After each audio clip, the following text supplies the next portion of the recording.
Good evening बच्चों, good evening, Radhe Radhe. बच्चों, हम पढ़ रहे थे रिकम्बिनेंट डीएनए टेक्नोलॉजी के स्टेप्स, है ना। 3 स्टेप पढ़ा दिया था मैंने, है ना। पहला स्टेप आपको पढ़ाया था, पहला स्टेप मैंने पढ़ाया था आइसोलेशन ऑफ डीएनए, राइट। सही है। क्या बताया था?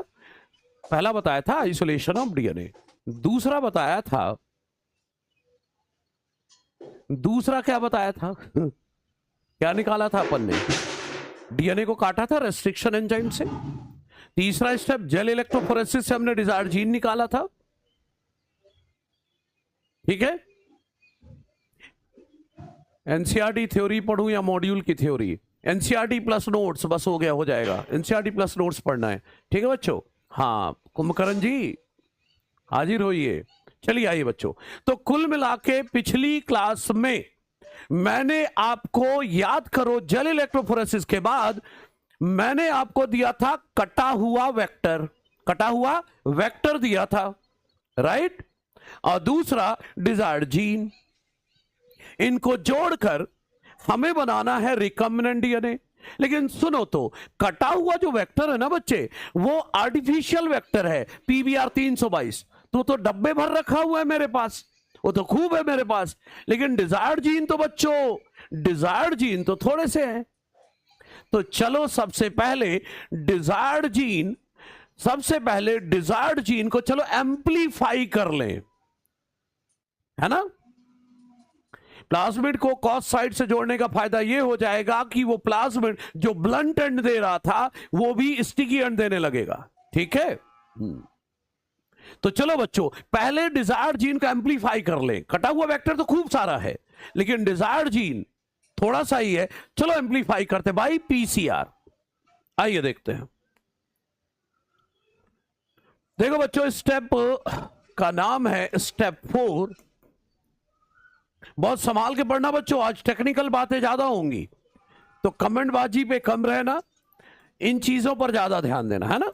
एम्पलीफिकेशन ऑफ डिजायर्ड जीन या gene of interest, amplification of desired gene या gene of interest by using PCR, right.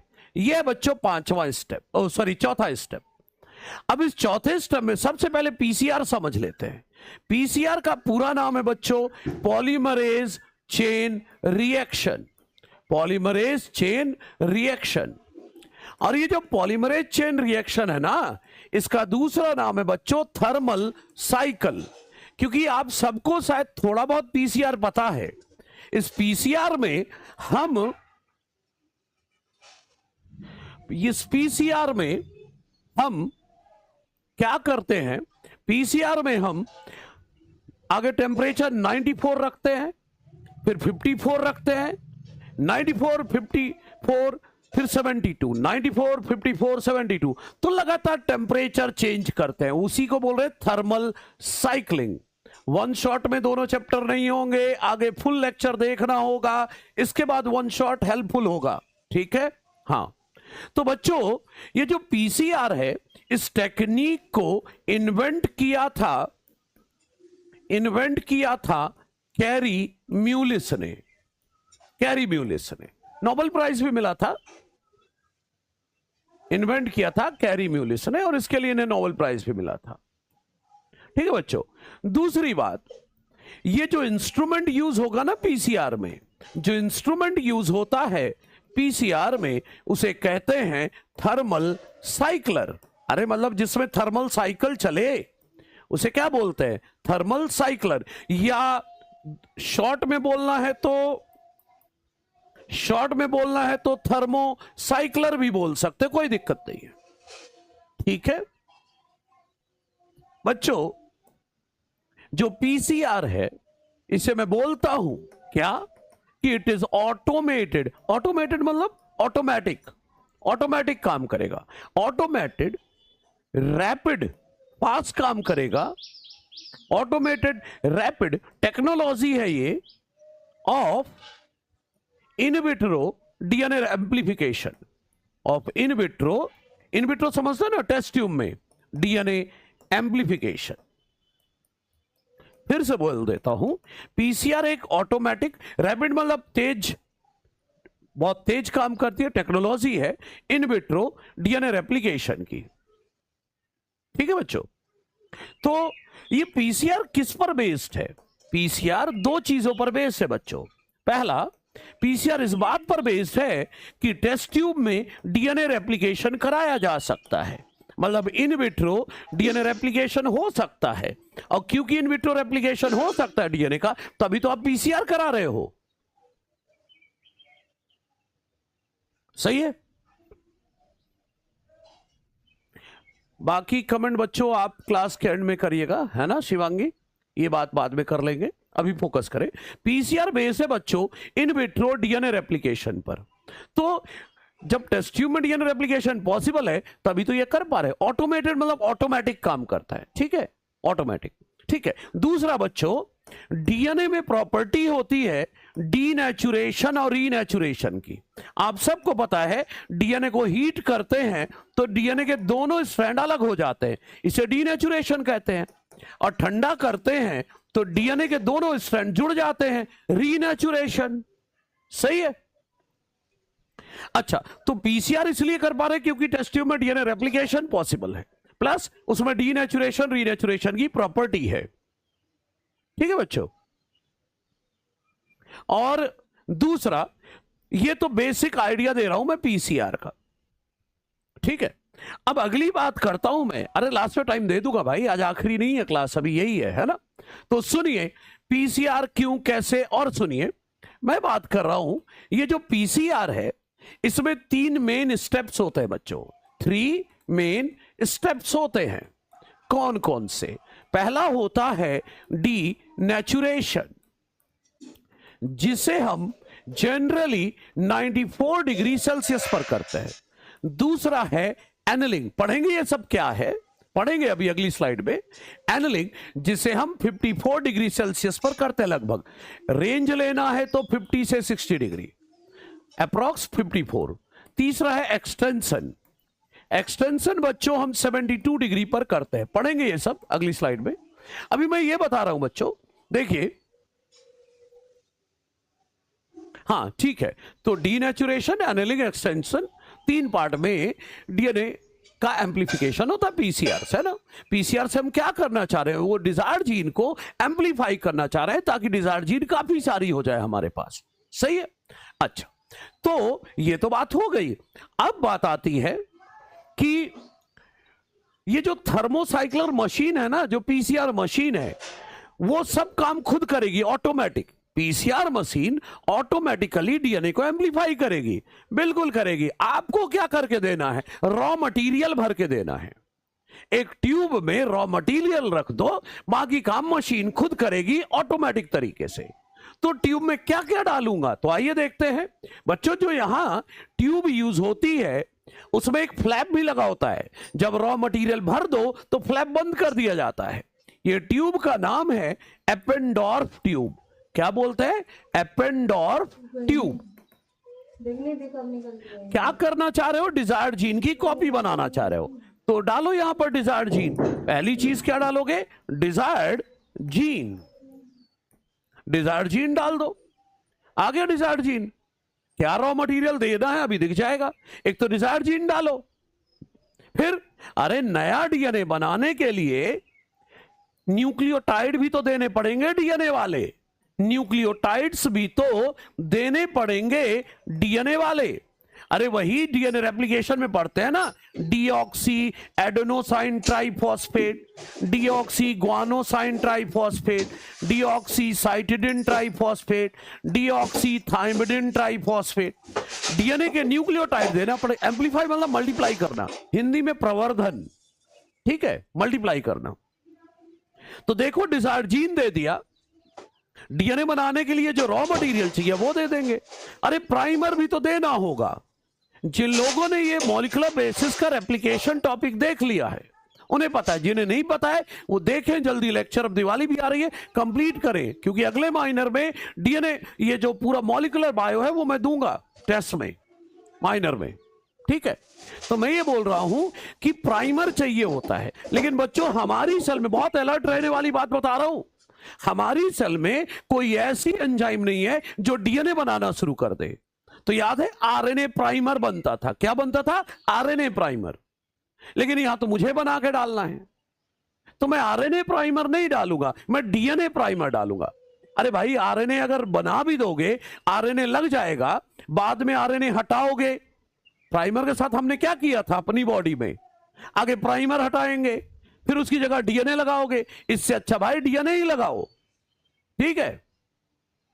तो डीएनए प्राइमर डाल देंगे, और पता है 2 तरह के डीएनए प्राइमर डालेंगे। एनसीईआरटी लिखती है 2 सेट्स ऑफ डीएनए प्राइमर। 2 तरह के डीएनए प्राइमर चाहिए होंगे। क्यों चाहिए होंगे अभी पता चल जाएगा। 2 तरह के प्राइमर चाहिए, वो पता चल जाएगा आपको क्यों चाहिए। अभी तो सिर्फ 2 तरह के डीएनए प्राइमर चाहिए। और क्या चाहिए? DNA polymerase. लेकिन बच्चों डीएनए पॉलीमरेज, जो डीएनए पॉलीमरेज है, जो डीएनए पॉलीमरेज है, पता है कैसी होनी चाहिए डीएनए पॉलीमरेज? जो हाई टेम्परेचर पर भी स्टेबल रहे। 94 डिग्री झेलना पड़ेगा, नहीं डैमेज नहीं हो जाएगा हाई टेम्परेचर पर। तो कैसी डीएनए पॉलीमरेज डालूं? थर्मोस्टेबल, मतलब हाई टेम्परेचर पर स्टेबल डीएनए पॉलीमरेज डालना पड़ेगा। हाई टेम्परेचर में स्टेबल वाला डीएनए पॉलीमरेज डालना पड़ेगा। और इसका सबसे कॉमन एग्जांपल है टैक पॉलीमरेज, है ना? मोस्ट कॉमन जो यूज होता है वो है टैक पॉलीमरेज, मोस्ट कॉमन। ये जो टैक पॉलीमरेज होता है ना, मोस्ट कॉमन जो टैक पॉलीमरेज होता है, इसे आइसोलेट किया जाता है एक थर्मोफिलिक बैक्टीरिया से, मतलब हाई टेम्परेचर में पाई जाने वाली बैक्टीरिया से, जिसका नाम है थर्मस एक्वेटिकस। क्या नाम है भाई? Thermus aquaticus. इससे निकाला जाता है। थर्मोफिलिक बैक्टीरिया से, मतलब हाई टेम्परेचर पर मिलने वाली बैक्टीरिया से निकाला जाता है। अरे भाई ये बैक्टीरिया हाई टेम्परेचर पर क्यों जिंदा है? क्योंकि इसकी एंजाइम हाई टेम्परेचर पर भी काम कर रही है। मेरी एंजाइम 45 डिग्री के बाद काम करना बंद कर देगा, डैमेज हो जाएगा, हीट देने से हाई टेम्परेचर पर डीनेचर हो जाएगा। लेकिन इसकी एंजाइम देख लो 94 डिग्री पर भी सही सलामत रहेगी। तो ये ऐसे ऑर्गेनिज्म है जो हाई टेम्परेचर पर पाए जाते हैं, मतलब इनकी एंजाइम हाई टेम्परेचर पर काम कर सकती है। सही है? तो मोस्टली बच्चों ये यूज होगा। लेकिन मान लो ये नहीं है तो यूज करेंगे, पी फ्लू नहीं होता बच्चे, पीएफयू होता है। PFU polymerase. अगर टैक पॉलीमरेज नहीं है तो ये यूज कर लो। इसे निकाला जाता है फिर से एक थर्मोफिलिक बैक्टीरिया से, जिसका नाम है पायरोकोकस फ्यूरियोसस से। पायरोकोकस फ्यूरियोसस से निकाला जाता है, ठीक है? और अगर ये भी नहीं है तो वेंट पॉलीमरेज यूज कर सकते। ये सब थर्मोफिलिक बैक्टीरिया से निकाले जाते हैं। वेंट पॉलीमरेज, इसे निकाला जाता है एक बैक्टीरिया से जिसका नाम है थर्मोकोकस लिटोरैलिस से।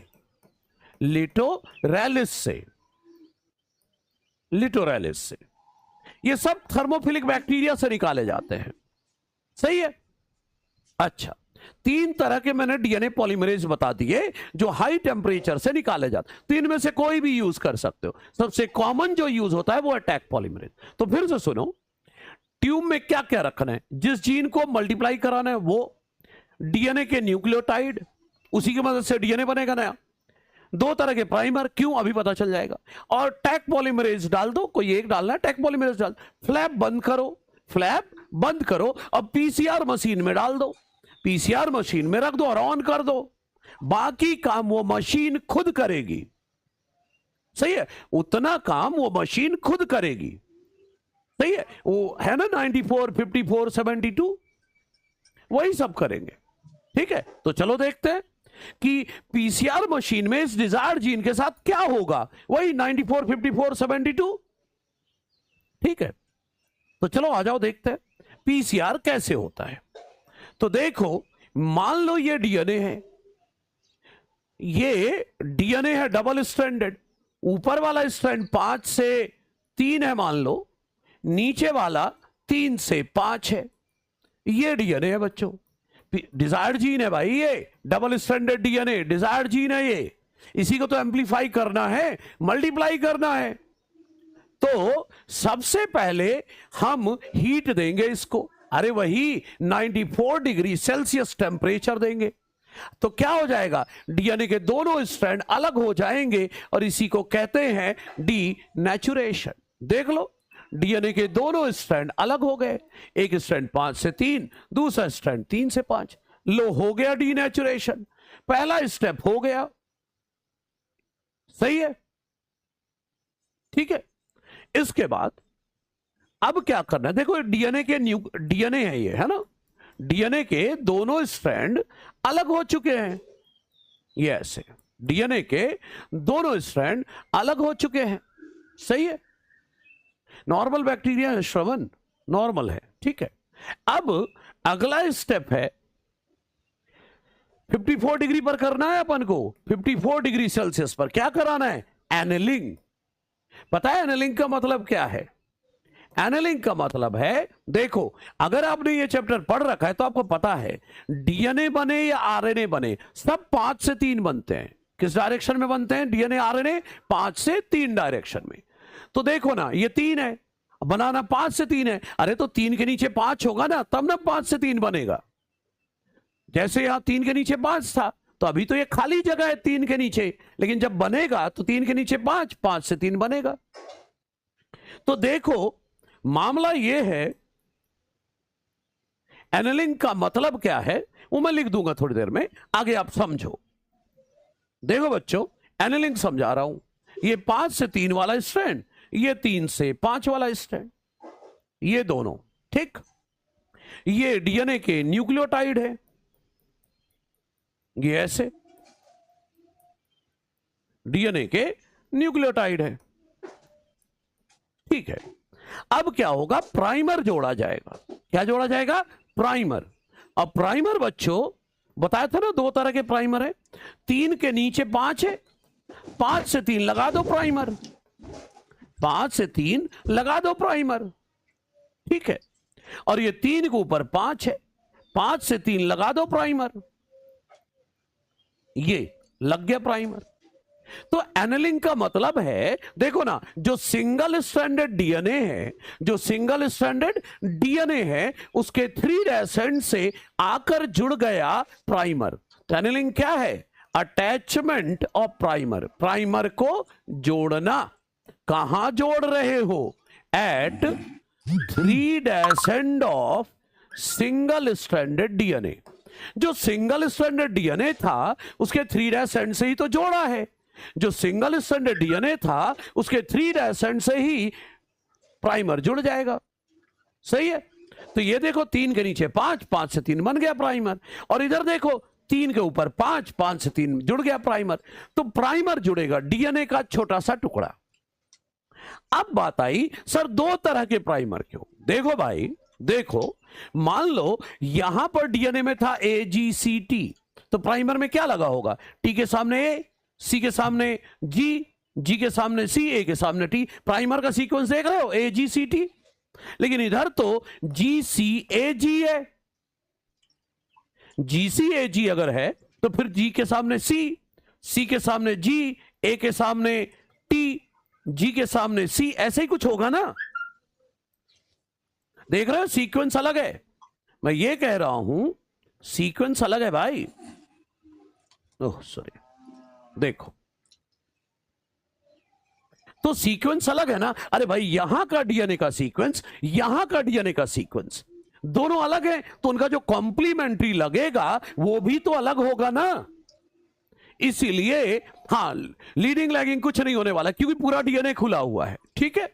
हाँ, दोनों स्ट्रैंड टेम्पलेट का काम करेंगे डीएनए बनते समय। प्राइमर डीएनए का छोटा सा टुकड़ा है जिसे जोड़ा जा रहा है, और उसी के आगे बाकी डीएनए बनेगा। तो बच्चों दो तरह के प्राइमर क्यों यूज होते पता चल गया भाई। यहां के डीएनए का सीक्वेंस अलग है, यहां के डीएनए का सीक्वेंस अलग है, तो ऑब्वियस है उनका कॉम्प्लीमेंट्री जो प्राइमर बनेगा वो तो अलग ही बनेगा। ठीक है, ओके, ये हटा दे रहा हूं मैं।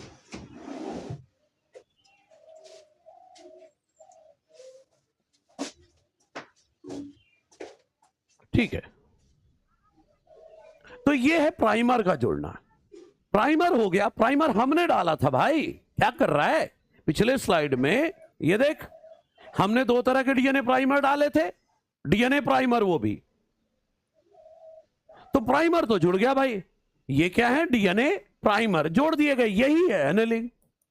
अब देखो ना, थोड़ा सा डीएनए बन चुका है, थोड़ा सा डीएनए बन चुका है। अब इसके आगे वो टैग पॉलीमरेज आएगा और आगे का डीएनए बना देगा, तभी तो उसका नाम है ना एक्सटेंशन, आगे बना देगा। तो चलो देखते हैं अगला स्टेप।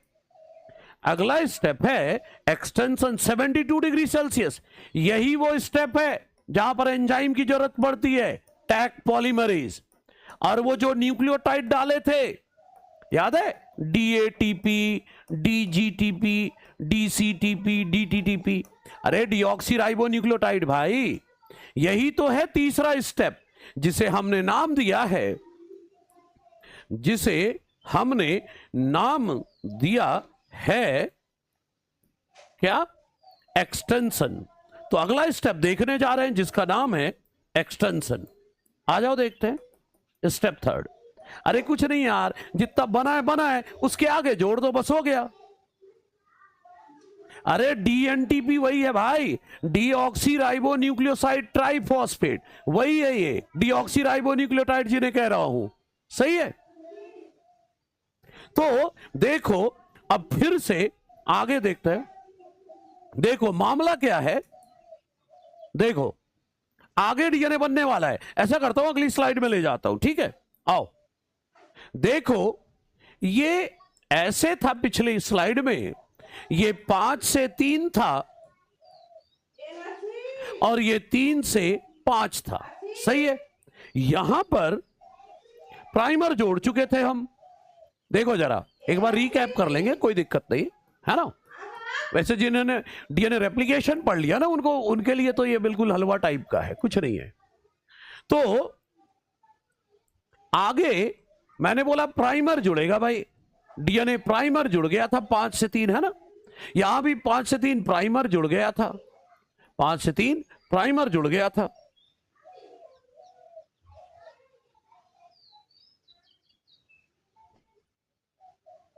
ये 5 से 3 प्राइमर जुड़ गया था, यही हुआ था ना पिछले स्टेप में। हां ठीक है बच्चों, ठीक है, ध्यान देते रहें। ओके देखो डीएनए के न्यूक्लियोटाइड है वहां पर, उन्हीं का यूज करके अब DNA polymerase, that is tag polymerase, आगे का डीएनए बना देगा 5 से 3 डायरेक्शन में, सही है।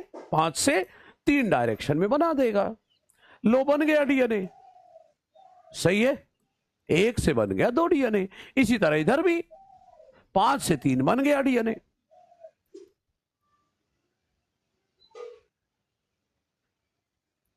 ये देखो बन गया, एक डीएनए से बन गए ना 2 डीएनए, ठीक है। ये था एक्सटेंशन, ठीक है। तो मेरी बात फिर से समझिए, 5 से 3 प्राइमर जुड़ा, ठीक है। चलिए एक बार छोटा सा रिकैप करते हैं। देखो पहले हीट देंगे, हमने क्या किया, हमें सिर्फ क्या याद करना है कि 3 स्टेप हैं, डीनेचुरेशन, एनेलिंग और एक्सटेंशन। डीनेचुरेशन में हीट देंगे, डीएनए के दोनों स्ट्रैंड अलग हो जाएंगे। फिर एनेलिंग 54 डिग्री सेल्सियस टेम्परेचर देंगे। ये जो सिंगल स्ट्रैंडेड डीएनए है, इनके 3' एंड पर उनके नीचे 5 से 3 क्या जुड़ गया, प्राइमर। 5 से 3 क्या जुड़ गया, प्राइमर जुड़ गया। अब थोड़ा सा डीएनए बन चुका है, अरे ये छोटा सा डीएनए का टुकड़ा ही तो है। अब इसके आगे का डीएनए टैग पॉलीमरेज बना देगा, आगे का डीएनए टैग पॉलीमरेज ने बना दिया। लो बन गए 1 से 2 डीएनए। अगर लगभग 30 साइकिल चला दिया जाए तो approx 1 billion copies of DNA बन जाएंगे। Approx 1 billion copies of DNA बन जाएंगे 30 साइकिल अगर चला दिया जाए। देखो मैं हर साल देता हूं ये कि नंबर ऑफ डीएनए मॉलिक्यूल कितने बनेंगे produce by N number of PCR cycle, by N number of PCR cycle. तो मैं दिया करता हूं 2 रेज पावर एन। मान लो किसी ने पूछा 5 साइकिल से कितने बनेगा, तो 2 रेज पावर 5, 2 रेज पावर 5। बच्चे एनसीईआरटी से शिवांगी मैच कर ले, वो सही कर ले उसको, है ना? ठीक है। नहीं, टैग पॉलीमरेज सिर्फ टैग पॉलीमरेज है, वहां कोई टाइप नहीं है भाई, है ना? ओके, सुनिए मेरी बात। अगर किसी ने बोला 5 साइकिल से कितने डीएनए बनेंगे, 5 पीसीआर साइकिल से, तो 2 रेज पावर 5 कर देना, 32। ठीक है। इस साल तो फॉर्मूला ही बस आ गया था कि फॉर्मूला क्या होगा, 2n नहीं, 2 रेज टू पावर n भाई, 2 raise to power n, 2n नहीं, है ना? प्राइमर सिंगल स्टैंडर्ड डीएनए डाला है हमने यहां पर, सही है। बोलने दो भाई, मैं तो कई सालों से पढ़ा रहा हूं इसको, दूसरे टीचर आउट ऑफ एनसीईआरटी बोल रहे थे। बोलने दो यार, क्या फर्क पड़ता है, ज्यादा किसी के बारे में कोई कमेंट नहीं करना है ना, अपन मस्त रहेंगे, अपन पढ़ते रहेंगे। गौरांशी, गौर करिएगा बच्चा मेरे, गौर कर।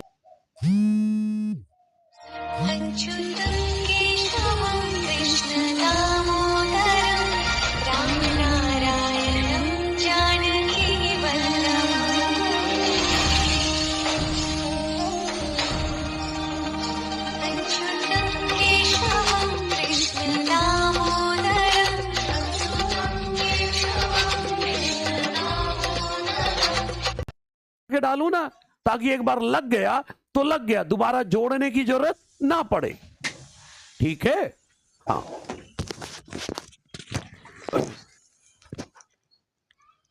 स्टिकी एंड देगा XHO कुंभकर्ण जी, एंड नहीं याद करना है बच्चा, बहुत ज्यादा हो जाएगा। ठीक है, चलिए। तो सबसे पहले डीएनए के दोनों स्ट्रैंड अलग किए, डीनेचुरेशन, फिर प्राइमर जोड़ दिया, एनेलिंग, फिर प्राइमर के आगे का डीएनए किसने बना दिया, टैग पॉलीमरेज। बस इतना ही सा है। ठीक है बच्चों। हाँ, तो ये फॉर्मूला याद रखना है, अभी भी आया था। ठीक है।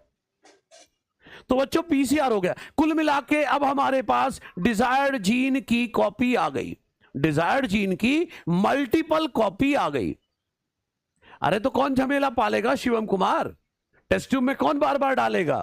ठीक है पुतिन साहब, अभी वो पढ़ो जो पढ़ाया जा रहा है ना।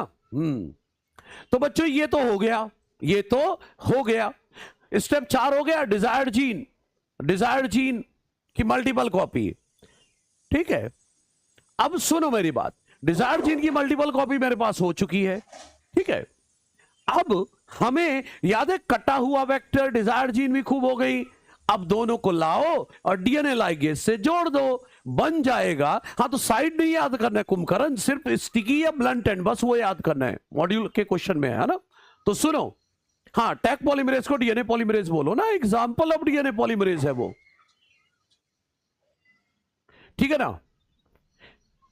किसके डीएनए सीक्वेंस का आता है वो मैं बताते जा रहा हूं। जैसे मैंने ECOR1 का साइट बता दिया है, हिंड सेकंड का बता दिया है, अभी थोड़ी देर में BAM-H फर्स्ट का बताऊंगा, बस इसी का आता है। तो जो इंपॉर्टेंट एनसीईआरटी के हिसाब से वो पढ़ेंगे अपन, है ना, ज्यादा साइड नहीं याद कर सकते बच्चों हम। तो चलो बच्चों, अब हम करने जा रहे हैं स्टेप नंबर 5। स्टेप 5 क्या है? स्टेप 5 क्या है? लाइगेशन, मतलब जोड़ना, डिजायर्ड जीन को जोड़ना है, लाइगेशन करना है डिजायर्ड जीन का। किसमें? वेक्टर में। किस लिए? To form recombinant DNA, to form recombinant DNA. ये हमारा अगला स्टेप है। चलो रिकॉम्बिनेंट डीएनए बनाते हैं। थोड़ी बारीकी तो हम पढ़ चुके हैं। हाँ, फॉरवर्ड और रिवर्स डीएनए की सीक्वेंस प्रवीण शर्मा, ये यार थोड़ा ज्यादा ही बियॉन्ड चले गए हम। फॉरवर्ड और रिवर्स का ये होता है जो 5 से 3, देखो एक देख रहा था, ये 3 से 5 रीड कर रहा है ना, तो ये रिवर्स हो गया। अब 5 से 3 ये रीड कर रहा था प्राइमरी, ये फॉरवर्ड हो गया।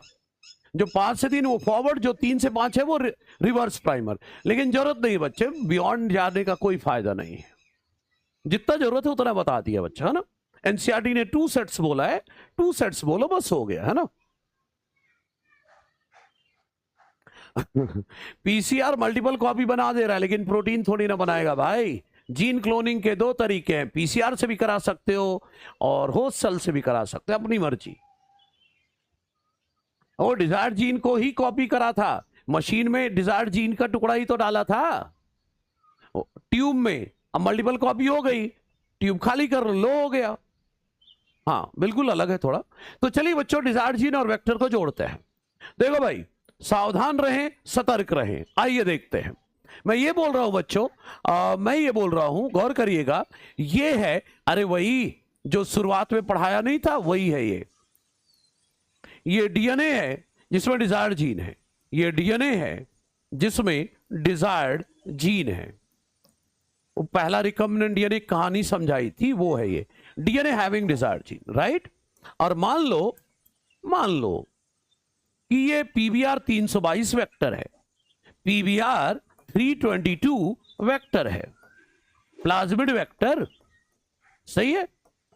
अब ये जो प्लाज्मिड वेक्टर है बच्चों, याद करो, इसमें यहां पर सेलेक्टेबल मार्कर एम्पार जीन होती है, यहां पर सेलेक्टेबल मार्कर टेटार जीन होती है, सही है।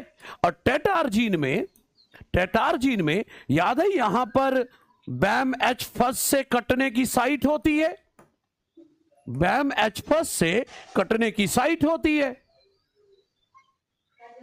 ठीक है ना। काफी डिफरेंस है भाई, देखते जाओ बस। पीसीआर सेम है, डीएनए फिंगरप्रिंटिंग और उसका बाकी प्रोसेस तो अलग ही है, ठीक है। ध्यान से देखते रहें बच्चों। देखो, डीएनए हैविंग डिजायर्ड जीन है, ये पीबीआर 322 वेक्टर है, एम्पार टेटार, यहां बैम एच फर्स्ट है। चलिए बच्चों, अब दोनों को याद है, मैंने बोला था सेम रेस्ट्रिक्शन एंजाइम से काटेंगे, कट बाई सेम आरई, मतलब रेस्ट्रिक्शन एंजाइम। किस लिए भाई? सो एज टू क्रिएट, याद है स्टिकी एंड आने चाहिए, वो भी complementary, so as to create complementary sticky ends, so as to create complementary sticky ends. तो चलो काट देते। अब मान लो मैं बैम एच फर्स्ट से काट रहा हूं, किससे काट रहा हूं? बैम एच फर्स्ट से काट रहा हूं। अब पता है बैम एच फर्स्ट की साइड क्या है? बोला था ना, बैम एच वन की भी याद करवाऊंगा, क्योंकि एनसीईआरटी में बैम एच फर्स्ट से काटने को बोला है, काटने को बोला है, तो फिर तो साइड भी याद रखना हो।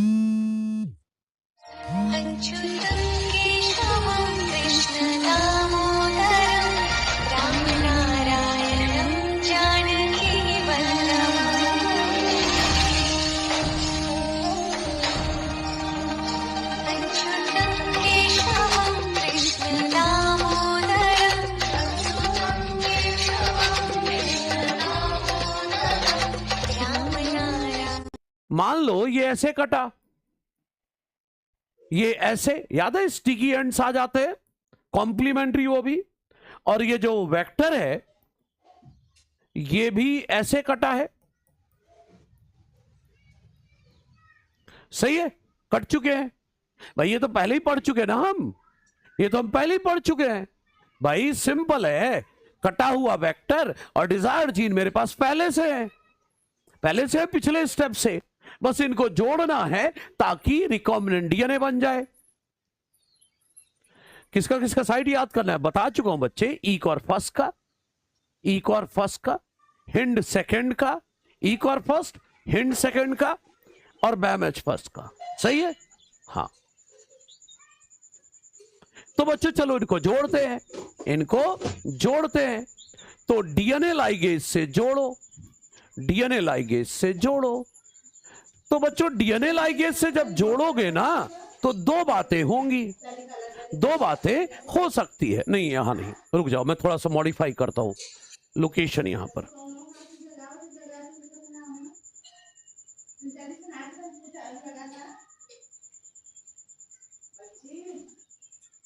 डीएनए लाइगेज से जोड़ना है, आ जाइए, समझिएगा बहुत अच्छे से बच्चों। हाँ, अभी अगली स्लाइड में नहीं ले जाना चाह रहा मैं, क्योंकि ये इंपॉर्टेंट है, एक ही जगह रहे तो ज्यादा अच्छा है।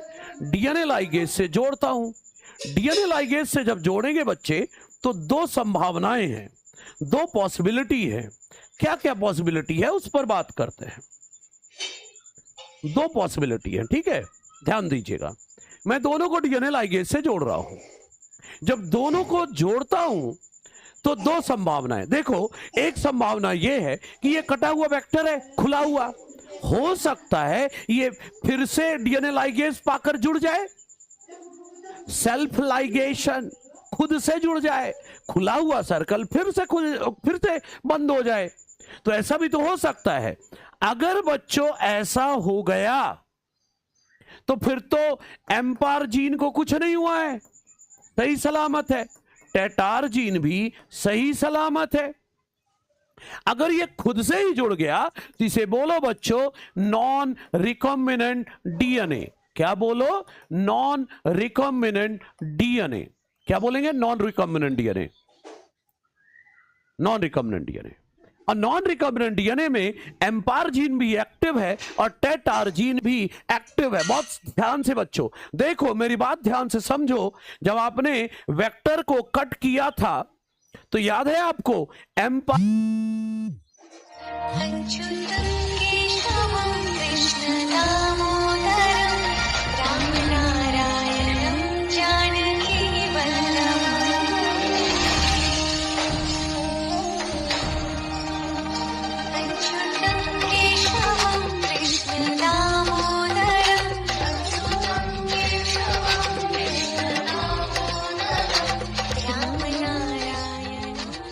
रहेगी। लेकिन बच्चों अगर डिजायर्ड जीन फिट हो गया, अगर डिजायर्ड जीन फिट हो गया, गौर करिएगा, तो एम्पार जीन तो एक्टिव रहेगी। एम्पार जीन तो थोड़ा छोटा कर देता है इसको, सर्कल को।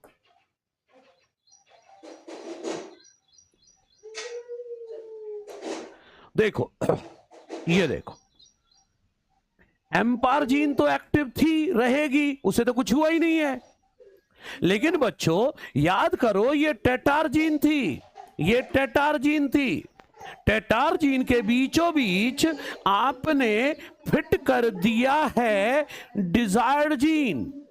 टेटार जीन के बीचों बीच आपने फिट कर दिया है डिजायर्ड जीन। तो टेटार जीन की कंटिन्यूटी खत्म हो गई ना भाई। टेटार जीन दो टुकड़े, ओलिगो मतलब फ्यू, न्यूक्लियोटाइड, ओलिगो न्यूक्लियोटाइड मतलब, ओलिगो मतलब फ्यू और न्यूक्लियोटाइड कुछ न्यूक्लियोटाइड। डीएनए प्राइमर छोटा सा टुकड़ा ही तो था डीएनए के न्यूक्लियोटाइड का, ठीक है। अच्छा सुनो, एम्पार जीन तो एक्टिव है, उससे तो कुछ हुआ ही नहीं। लेकिन टेटार जीन के बीचों बीच फिट हो गया कौन सा? Desired gene. तो रिकॉम्बिनेंट डीएनए तैयार हो गया। क्या तैयार हो गया? Recombinant DNA. रिकॉम्बिनेंट डीएनए तैयार हो गया। और इस डीएनए का एम्पार जीन तो एक्टिव है, लेकिन टेटार जीन जब कंटिन्यूड रहता है, जब टेटार कंटिन्यूड ये टुकड़ा होगा तब ना एक्टिव रहेगा। आपने बीच में डिजायर्ड जीन फिट कर दी है, डिजायर्ड जीन बीच में फिट कर दी तो ये तो इनएक्टिव हो गया भाई। तो टेटार जीन का हो चुका है इनएक्टिवेशन, समझ रहे हैं? और इसी को कहते हैं इंसर्शनल इनएक्टिवेशन, हिंदी में निवेशी निष्क्रियता। क्या हो गया है? अरे भाई इंसर्ट किया ना डिजायर्ड जीन, इंसर्ट किया ना डिजायर्ड जीन टेटार में, टेटार जीन में क्या इंसर्ट कर दिया? डिजायर्ड जीन, तो टेटार इनएक्टिव हो गई। इसे कहते हैं इंसर्शनल इनएक्टिवेशन, सही है। अच्छा तो देखो, मैं एक लाइन लिखना चाह रहा हूं लेकिन अगली स्लाइड में लिख देता हूं। देखो, due to insertion of desired gene, due to insertion of desired gene, कहां इंसर्ट किया डिजायर्ड जीन को? टेटार जीन में। तो टेटार जीन क्या हो गई? TetR gene become inactive, tetR gene become inactive. It is called insertional inactivation. Insert किया desired gene तो टेटार जीन इनएक्टिव हो गया, ठीक है। अच्छा, एक बार वापस रिकैप करते हैं इसको, ठीक है, ध्यान से सुनिएगा। देखो भाई, डीएनए हैविंग डिजायर्ड जीन था और वेक्टर था, दोनों को बायोमैच फर्स्ट से काटा तो स्टिकी एंड्स आ गए। अब जोड़ने बैठा मैं तो जोड़, हाँ, बीटा गैलेक्टोसाइडेज का भी होगा, transformant, non transformant, recombinant, non recombinant, सब पढ़ेंगे भाई। आगे का क्वेश्चन ना पूछो, अभी नॉर्मल बने रहो, है ना, आगे का भी आएगा बिल्कुल। सेल फर्स्ट किसी से भी कट कर सकते, एम्पायर में पीएसटी फर्स्ट से कट कर सकते हो, पीबीयू फर्स्ट से कट कर सकते हो, बैमेज फर्स्ट, सेल फर्स्ट, किसी से भी काटो। लेकिन मोस्टली कहां डालते हैं, जहां सेलेक्टेबल मार्कर वाली चीज, या तो पीएसटी फर्स्ट या पीबीयू फर्स्ट या बैमेज फर्स्ट या सेल फर्स्ट, ठीक है ना। ये चीजें आगे आती जाएंगी, अपन पढ़ेंगे भी, सब होगा। ट्रांसफॉर्मेशन क्या है, क्या है, अभी फालतू की चीजें नहीं सोचो, अभी यही बने रहो, आगे के क्वेश्चन ना पूछो। मैं बोल रहा हूं बच्चे, जब जोड़ रहा हूं तो दो बातें हैं। हाँ, सिलेक्टेबल मार्कर इनएक्टिव हो गया ना, यही तो बोला मैंने, सिलेक्टेबल मार्कर इनएक्टिव हो गया, यही बोल रहा हूं। तो मैं ये बोल रहा हूं कि जोड़ा जब, तो दो बातें थी, या तो खुद ही सर्कल खुल गया था, बंद हो गया, ठीक है, नॉन रिकम्बिनेंट डीएनए, दोनों सिलेक्टेबल मार्कर जीन एक्टिव हैं, और इधर बीच में डिजायर्ड जीन फिट हो गई तो ये इनएक्टिव हो गया, टेटार जीन, तो ये कहलाएगा रिकॉम्बिनेंट डीएनए, ठीक है जी, ठीक है। तो यही चीजें हैं बच्चों, समझते चलिए। हाँ, अमन जी पूछ रहे हैं पीसीआर इसेंशियल स्टेप है या नॉन ऑप्शनल है। पीसीआर हर जगह ऑप्शनल स्टेप होगा। अगर मेरे पास डिजायर्ड जीन की कॉपी ज्यादा होगी, डिजायर्ड जीन की कॉपी ज्यादा पहले से है तो मैं पीसीआर नहीं कराऊंगा, और डिजायर्ड जीन कम है तो पीसीआर कराऊंगा, चाहे वो डीएनए फिंगरप्रिंटिंग हो चाहे यहां हो, ठीक है। हाँ बिल्कुल, BAM-H1 लिया या सेल फर्स्ट लेते तो टेटार इनएक्टिव होता। अगर याद है पीएसटी फर्स्ट से काट कर डाला होता डिजायर्ड जीन तो एम्पायर इनएक्टिव होता। अभी तो सिर्फ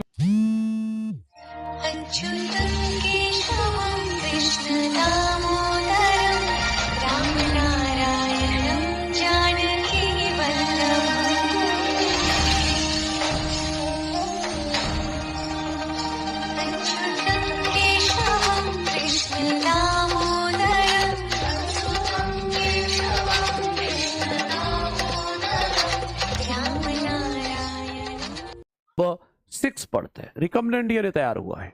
अब क्या करना है बच्चों, ध्यान से सुनिएगा। Transfer of recombinant DNA, REC का मतलब रिकॉम्बिनेंट है, रिकॉर्डिंग नहीं। Transfer of recombinant DNA into host cell. Transfer of recombinant DNA करना है किसमें, होस्ट सेल में। लेकिन सुनो मैं क्या लिख रहा हूं, ट्रांसफर ऑफ रिकॉम्बिनेंट डीएनए या desired gene into host cell. लेकिन कैसी होनी चाहिए होस्ट सेल, होस्ट सेल होनी चाहिए कॉम्पिटेंट एंड हेट्रोलॉगस। ये दोनों शब्द एनसीईआरटी के हैं, competent and heterologous host cell. Recombinant DNA किस में डालना है भाई, होस्ट सेल में। लेकिन होस्ट सेल कैसी होनी चाहिए, अरे एम्पायर को कौन काटता है, क्या कर रहा है कुंभकर्ण, पीबीआर 322 का डायग्राम जाके देख लेना भाई, पीएसटी फर्स्ट और पीबीयू फर्स्ट काटेगा एम्पायर को। हाँ, डीएनए को केवल एम्पायर और टेटार में डालेंगे, जो सिलेक्टेबल मार्कर एरिया होता है ना वहीं पर डालते हैं।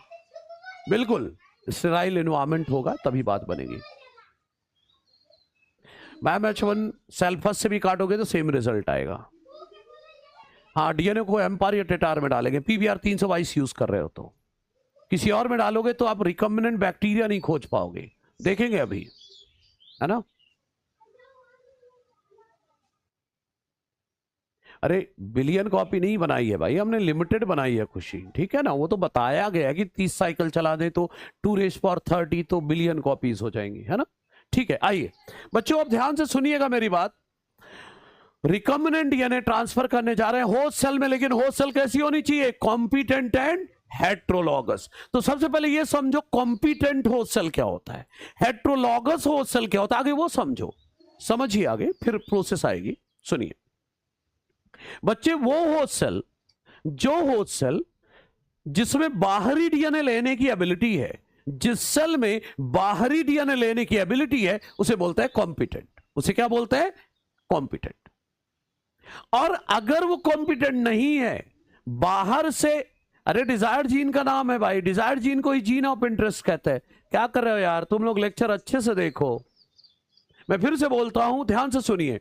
मैं बोल रहा हूं जो सेल कॉम्पिटेंट नहीं है, बाहर से डीएनए लेने के कैपेबल नहीं है, उसे कॉम्पिटेंट हम बनाते हैं। याद करो ना, अभी थोड़ी देर में मैं बैक्टीरिया को कैल्शियम आयन दूंगा, हीट शॉक दूंगा, ताकि वो बाहर का डीएनए के लेने लायक हो जाए।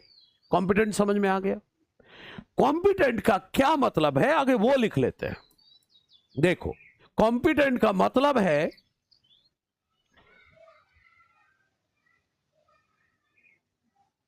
Cell that has ability, cell जिसमें बाहरी डीएनए लेने की एबिलिटी है, cell that has ability to take up foreign DNA. Foreign DNA मतलब बाहरी डीएनए लेने की एबिलिटी है, वही तो डिजायर्ड जीन लेगा। एक ये हो गया। अब बात आई सर हेट्रोलॉगस क्या है, तो हेट्रोलॉगस सुनो। देखो, मैंने इंसान की जीन डाली, इंसान की जीन निकाली और किसी दूसरे इंसान में डाल दिया, इसे बोलेंगे होमोलॉगस होस्ट। इंसान की जीन इंसान किसी दूसरे इंसान में डाली, होमोलॉगस होस्ट। लेकिन अगर मैं इंसान की जीन निकालूं और इंसान छोड़कर किसी में भी डाल दूं, इंसान की जीन इंसान छोड़कर मैं किसी में भी डाल दूं, कुत्ते में, बिल्ली में, आम के पेड़ में, ई कोलाई में, किसी में भी, तो उसे कहेंगे हेट्रोलॉगस। अब शब्दों में लिख रहा हूं, समझो जरा। Host cell that is different from the cell, वो होस्ट सेल जो कि उस सेल से अलग है। कौन से सेल से अलग है? From which desired gene was isolated, जिससे डिजायर्ड जीन निकाला गया था उस सेल से अलग है। आपने डिजायर्ड जीन कहां से निकाली? इंसान से। तो इंसान की सेल छोड़कर कोई सी भी सेल में जीन डालोगे उसे हेट्रोलॉगस बोलेंगे। सही है जी। हिंदी में हेट्रोलॉगस को विषम जात कहते हैं, विषम जात। सही है। कॉम्पिटेंट को सक्षम बोलते हैं। तो मैं फिर से बोलता हूं, जिस सेल में बाहरी डीएनए लेने की एबिलिटी है वो कॉम्पिटेंट, और जिस सेल से मैंने डिजायर्ड जीन निकाली, नहीं भाई, हेट्रो मतलब हाँ बिल्कुल, इंसान छोड़कर किसी और में डालो तो हेट्रोलॉगस होस्ट है। एनसीईआरटी में अश्विन को नहीं मिल रहा ये हेट्रोलॉगस वर्ड। लाइन बोल दूं अश्विन तो ढूंढ लेगा, अब इतना तो बोल, तो ढूंढ ही लेगा। लाइन सुन ले मेरी। If any protein encoding gene is expressed in heterologous host, then it is called recombinant protein। अब ढूंढ बैठ के। दूसरा तरीका है कि मैंने जो बोला है मान ले कि हाँ है एनसीईआरटी में। अब मैं क्यों बताऊं, तू ढूंढ। मैंने पूरी लाइन बोल दी। If any protein encoding gene is expressed in heterologous host, then it is called recombinant protein। Heterologous क्या बता चुका। इंसान की जीन इंसान में डालू तो होमोलॉगस होस्ट, इंसान की जीन इंसान छोड़कर किसी में भी डालू हेट्रोलॉगस होस्ट। सही है। अब चलो बच्चों पढ़ते हैं भाई, अभी फोकस करो। देखो देखो बच्चों, डीएनए कहां डालना है? होस्ट सेल में। अब डीएनए होस्ट सेल में डालने के ना दो मेथड होते हैं। बिल्कुल अलर्ट रहे, भारी काम आ रहा है। आप ये जान लो, स्टेप 6 और 7 तगड़े हैं, स्टेप 6 और 7 तगड़े हैं। स्टेप 8 9 आराम से हो जाएंगे, 9 तक जाएंगे। ठीक है। हाँ, स्टेप 6 और 7 ही तगड़े हैं अब यहां से, तो बहुत अलर्ट रहना है। ठीक है बच्चों। दो मेथड है जीन डालने के। पहला इनडायरेक्ट मेथड। पहला क्या है बच्चों? Indirect method. इनडायरेक्ट मेथड का मतलब है जीन ट्रांसफर करेंगे बाय यूजिंग वेक्टर। किसकी मदद से? वेक्टर। जैसे मैं अभी पीबीआर 322 वेक्टर ले रहा हूं, तो अभी हम इनडायरेक्ट मेथड पढ़ रहे हैं। सही है। अश्विन छोड़कर सबने ढूंढ लिया। ओ भाई, थर्ड लास्ट पेज देख बायोटेक्नोलॉजी का, जहां पर हेडिंग पड़ी है ना, ऑब्टेनिंग द जीन प्रोडक्ट, है ना, 203 पेज में, सेकंड पैराग्राफ में, पुरानी एनसीईआरटी में, और नई में 173 पर होगा। पढ़ोगे नहीं? जो पीडीएफ नहीं खुल रहे हैं बच्चों, रिफ्रेश करके दोबारा ट्राई करो, बताता हूं। देखो, दो मेथड है बच्चों डिजायर्ड जीन होस्ट सेल में डालने के। एक इनडायरेक्ट मेथड है, मतलब वेक्टर की मदद से जीन डालना होस्ट सेल में। जैसे मैं अभी पीबीआर 322 ले रहा हूं, उसकी मदद से डिजायर्ड जीन डाल रहा हूं, तो ये क्या होगा? Indirect method. लेकिन अगर मैं वेक्टर ना यूज करूं, सीधा जीन ही डाल दूं सेल में, तो उसे बोलेंगे डायरेक्ट मेथड। सीधा जीन ही डाल दूं, दोनों मेथड पढ़ेंगे हम डिटेल में। डायरेक्ट जीन डालूं, कोई वेक्टर नहीं, तो उसे कहेंगे डायरेक्ट मेथड। डायरेक्ट मेथड में क्या होगा? मैंने क्या बोला? डायरेक्ट मेथड क्या होगा? वेक्टरलेस जीन ट्रांसफर, बिना वेक्टर के। अरे सीधा जीन डालो, बस हो गया। दोनों पढ़ेंगे एक एक करके, ठीक है ना? वेक्टर की के बिना डायरेक्ट सिर्फ जीन डालो, वो है डायरेक्ट मेथड, ठीक है। अभी हम पढ़ने जा रहे हैं इनडायरेक्ट मेथड। क्या पढ़ने जा रहे हैं? Indirect method, gene transfer by using bacteria. इसके अंदर हमें 3 पढ़ने हैं। इनडायरेक्ट मेथड के अंदर हमें 3 पढ़ने हैं। इनडायरेक्ट मेथड के अंदर हमें 3 पढ़ने हैं भाई। 3 कौन कौन से पढ़ने? गौर करो। एक पढ़ेंगे जीन ट्रांसफर कैसे करते हैं। सतीश यादव, अभी कोई सवाल ना पूछो, डायरेक्ट जीन ट्रांसफर भी समझेंगे, जीन डालने पर एक्टिव होगा कि नहीं, सब पढ़ेंगे। अभी आगे नहीं, यही पे बोलता हूं, धीरे धीरे चलते रहो, ठीक है। जैसे पिछली क्लास में कई क्वेश्चन थे जिसका जवाब आज मिल गया, कुछ आज आ रहे हैं उनके जवाब कल अगली क्लास में मिलेंगे, ठीक है। इसमें 3 केस पढ़ेंगे इनडायरेक्ट में। पहले पढ़ेंगे gene transfer in bacterial cell, फिर पढ़ेंगे gene transfer in plant cell, फिर animal cell.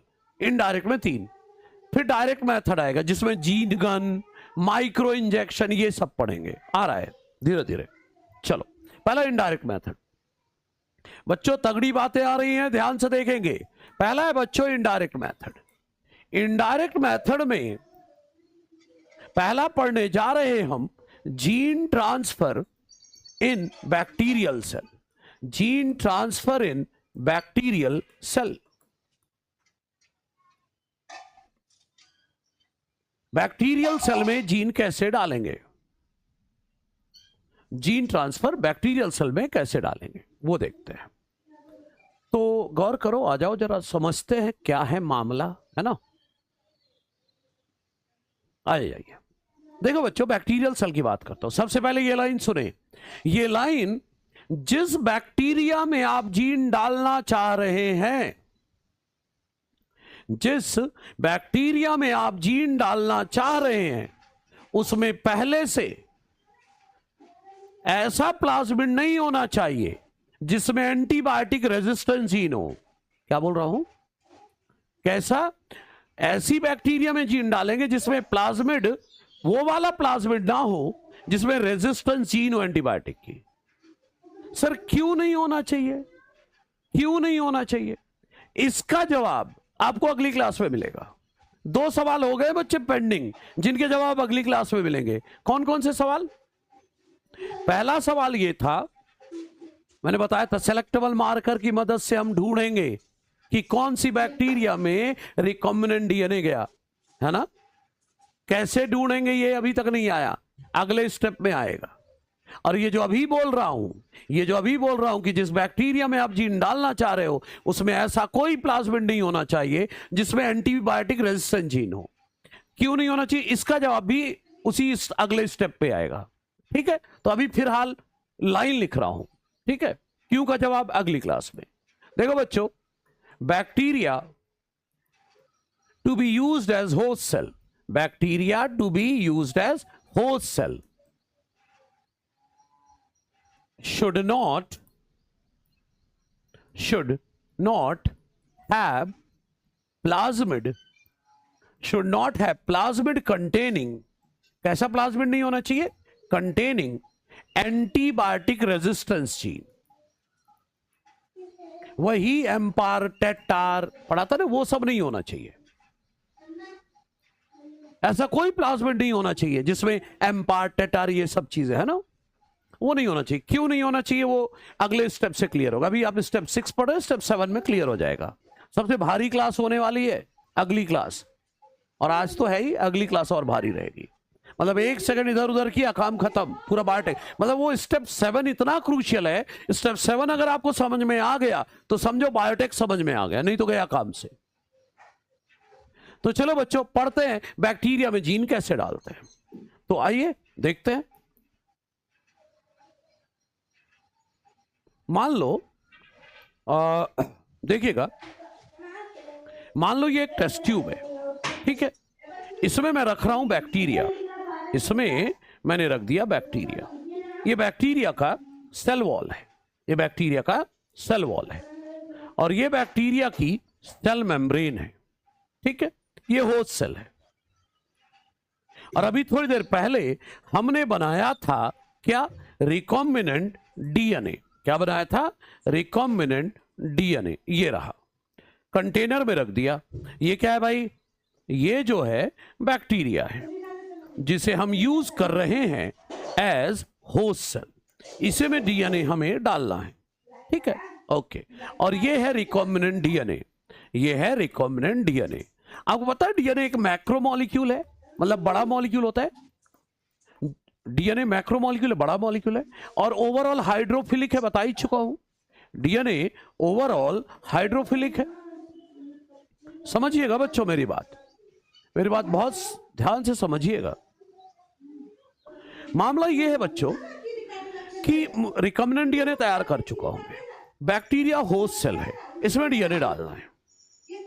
DNA overall hydrophilic है। बच्चों डीएनए को सेल के अंदर जाने के लिए सबसे बड़ा बैरियर पता है कौन है, सेल मेम्ब्रेन।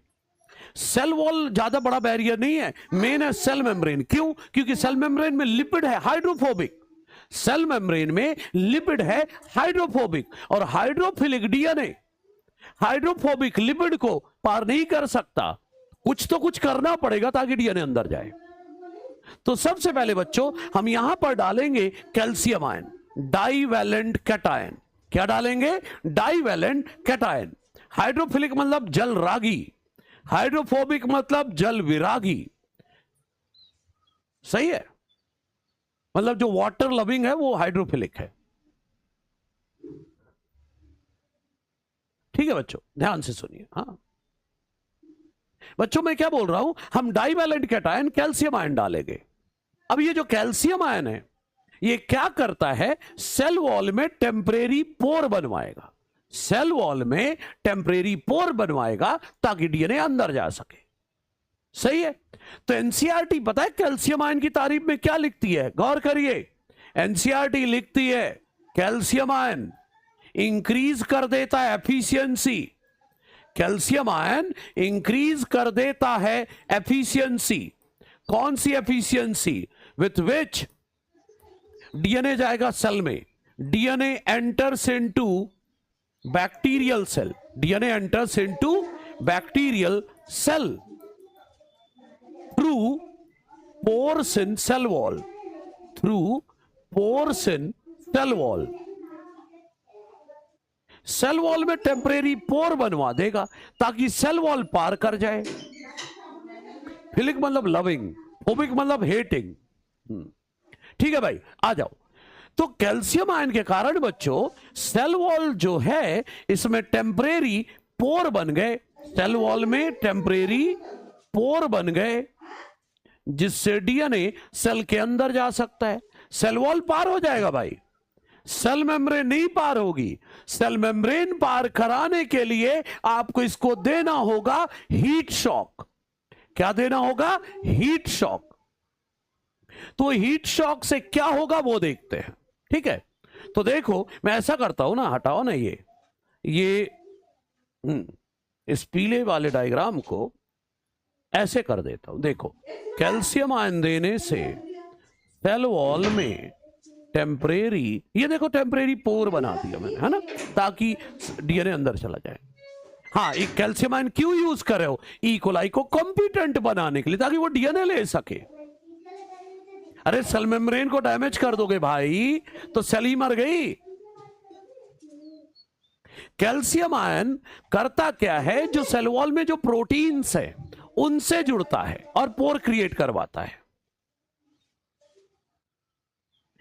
लाइसोजाइम तो सेल को डैमेज करने के लिए यूज हुआ था, ठीक है। हाँ, चलो बच्चों, कैल्शियम आयन ने टेम्परेरी पोर बना दिया। सेल को जिंदा रखना है, मारना थोड़ी ना है। अच्छा ठीक है बच्चों, अब क्या करूं? सेल को, डीएनए सेल वॉल तो पार कर जाएगा, लेकिन मुझे क्या पार कराना है? Cell membrane. तो अब देना है हीट शॉक। हीट शॉक देते समय क्या करना होगा मुझे, आइए देखते हैं। हीट शॉक देने के लिए बच्चों, एक बर्तन, इस टेस्ट ट्यूब को एक कंटेनर में रखो और रख दो इस कंटेनर में क्या? बर्फ, आइस। ये आइस है भाई, बर्फ।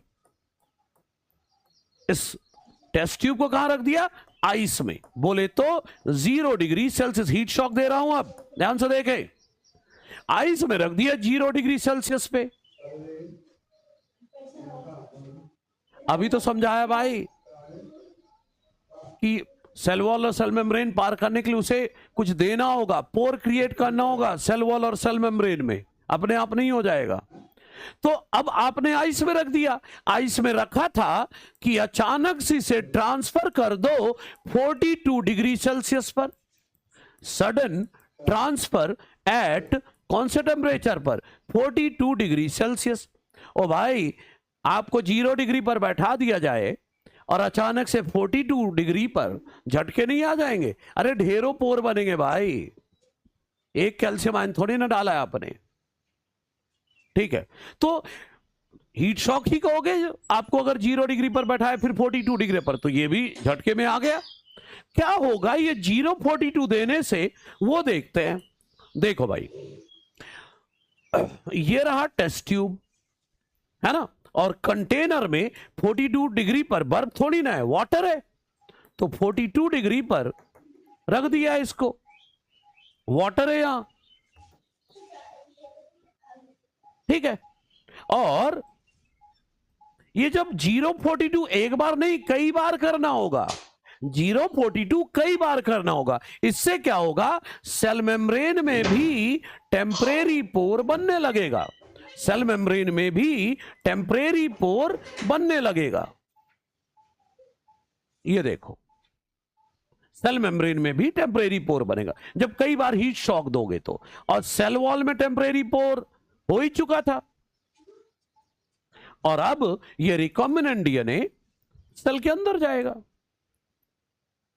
मतलब एक बार नहीं कई बार करना है भाई, तो ये डीएनए अंदर जाना लगेगा। ठीक है, और लगातार 042 डिग्री करते रहना है। देखो ना, 0 रखा, 42 रखा, अचानक फिर 0 पर। Sudden transfer at 0 degree Celsius. तो ये कंटेनर में इस बार आइस रखना है भाई, बर्फ रखने हैं, और टेस्ट ट्यूब ले आओ। ध्यान से देखते रहे। अभी ये क्या रखा है कंटेनर में? आइस, आइस क्रिस्टल्स रखे हुए हैं। ये आइस रखा हुआ है 0 डिग्री सेल्सियस पर।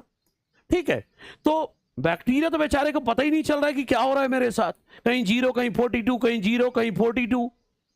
तो ये तो रही सेल वॉल, ये रही सेल मेम्ब्रेन, टेम्परेरी पोर बन ही चुका था और डीएनए सेल के अंदर चला गया। देखो भाई, बधाई हो, डीएनए सेल के अंदर जा चुका है। ये लो, यही तो करना चाह रहे थे। ठीक, और ये 042 0 देते रहना, इसी को कहते हैं हीट शॉक ट्रीटमेंट। क्या बोलते हैं? Heat shock treatment. सही है, क्या बोलते हैं? Heat shock treatment. फिर से एक बार बोलता हूं बच्चों, ध्यान से सुनिएगा। सबसे पहले हमने रिकॉम्बिनेंट डीएनए बनाने के बाद कैल्शियम आयन दिया। कैल्शियम आयन सेल वॉल में टेम्परेरी पोर क्रिएट करेगा ताकि सेल के अंदर डीएनए जाना शुरू करे।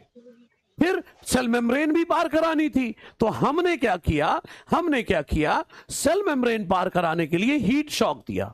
042 0 दे रहे हैं, तो 042 0 देने से सेल मेम्ब्रेन में भी टेम्परेरी पोर क्रिएट हो गया, जिससे डीएनए अंदर चला गया।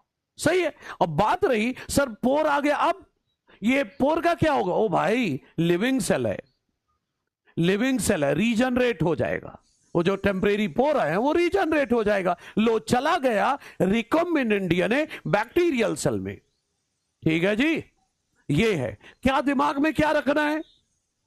दिमाग में क्या रखना है कि कैल्शियम आयन ने सेल वॉल पार करने में मदद कराई, सही है, और हीट शॉक ने cell member, calcium ion cell wall पार करने में मदद किया और हीट शॉक ने सेल मेम्ब्रेन पार कराना शुरू किया। नहीं, लिपिड लेयर का डाइजेशन नहीं, गलत है। डाइजेशन नहीं होता, डाइजेस्ट हो जाए तो सेल की बाउंड्री नहीं डैमेज हो जाएगी। ठीक है जी, हाँ।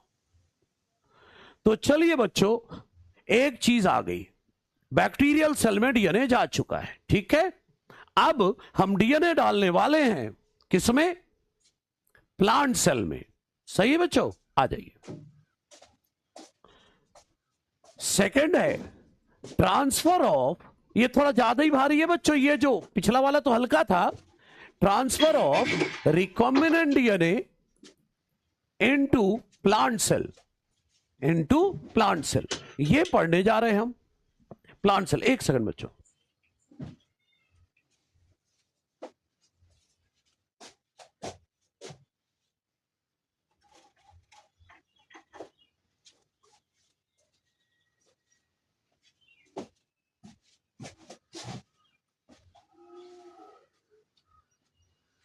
हाँ बच्चों,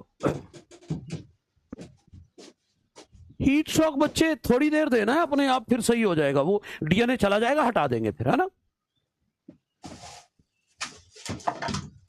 हमें कैसे पता चला कि डीएनए गया या नहीं? वो अगले स्टेप से पता चलेगा, वो जो अगला स्टेप करेंगे उससे पता चल जाएगा डीएनए गया या नहीं। नहीं, 42 डिग्री से कुछ नहीं होगा राहुल कुमार, आपको पता है 92 डिग्री पर 80 से 90 डिग्री पर डीएनए का डीनेचुरेशन होता है। हाँ, टेस्ट ट्यूब में ढेरों सेल्स है और ढेरों डीएनए डाल रखे हैं, ठीक है ना। हाँ चलो बच्चों, transfer of recombinant DNA into plant cell,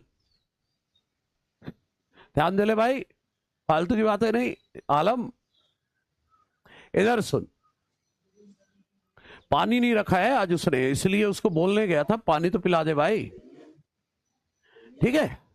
हाँ, बैक्टीरिया के डीएनए पर कोई फर्क नहीं आएगा, 42 डिग्री पर कुछ नहीं होगा बच्चे, है ना। हाँ,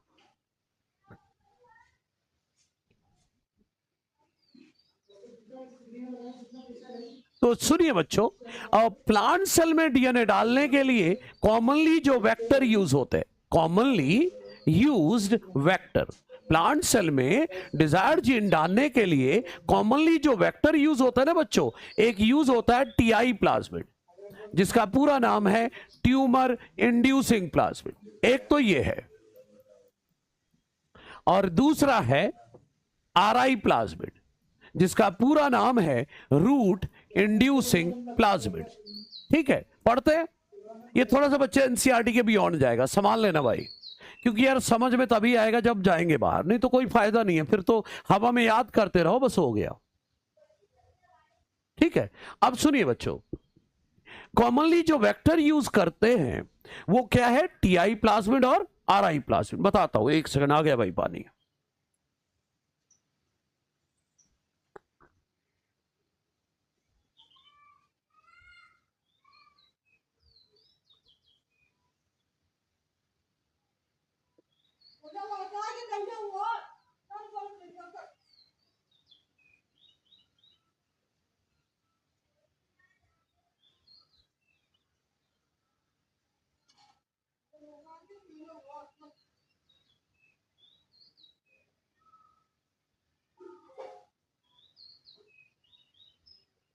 तो देखा जाए, हाँ सुनिए मेरी बात, देखो बच्चों, थोड़ा सा बियॉन्ड जाकर करना पड़ेगा ये, तभी समझ में आएगा, नहीं तो फिर तो रटते रहो, बस यही एक तरीका है।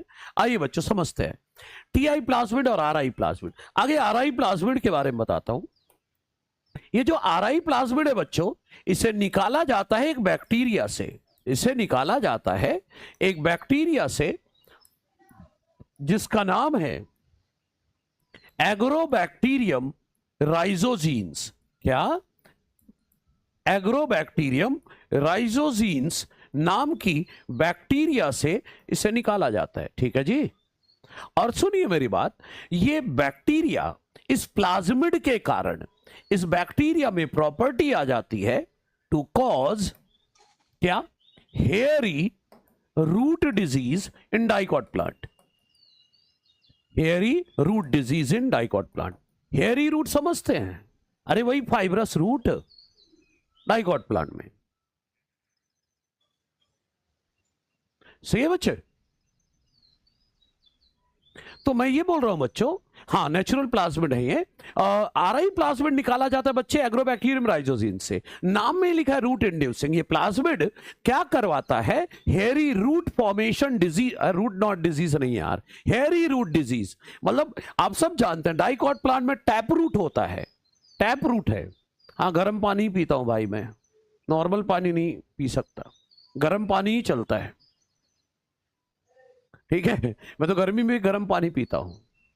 मतलब पूरे साल में ऐसा होगा कि 2-3 आइसक्रीम खा ली, वो भी कब, जब 2-3 दिन की छुट्टी हो कभी तो, अदरवाइज नहीं। आवाज जरूरी है ना यार, बुलंद होनी चाहिए। क्लास में जब ढेर सारे बच्चे बैठे हैं तो आवाज बुलंद नहीं होगी, सुनाई नहीं देगा तो मजा नहीं आएगा ना, ठीक है। मोहम्मद क्या पूछना है पूछ ले भाई, तू भी पूछ ले यार, ठीक है। तो बच्चों मैं ये कह रहा हूं डाइकॉट प्लांट जो है इनमें टैप रूट है। इस बीमारी के कारण फाइब्रस रूट बनेंगे, हेयरी रूट बनेंगे इसमें, सही है, ओके ठीक है बच्चों। ये आरआई प्लाज्मिड हो गया। अब बात आई टीआई प्लाज्मिड। हमें डिटेल में आरआई प्लाज्मिड बस इतना ही पढ़ना है, हमें सिर्फ टीआई प्लाज्मिड पर फोकस करना है। टीआई प्लाज्मिड जो है ये निकाला जाता है बच्चों एक बैक्टीरिया से जिसका नाम है, आप सब जानते हैं, एग्रोबैक्टीरियम ट्यूमीफेसिन्स। एग्रोबैक्टीरियम ट्यूमीफेसिन्स से निकाला जाता है, इस बैक्टीरिया से निकाला जाता है एग्रोबैक्टीरियम ट्यूमीफेसिन्स, ठीक है। और एग्रोबैक्टीरियम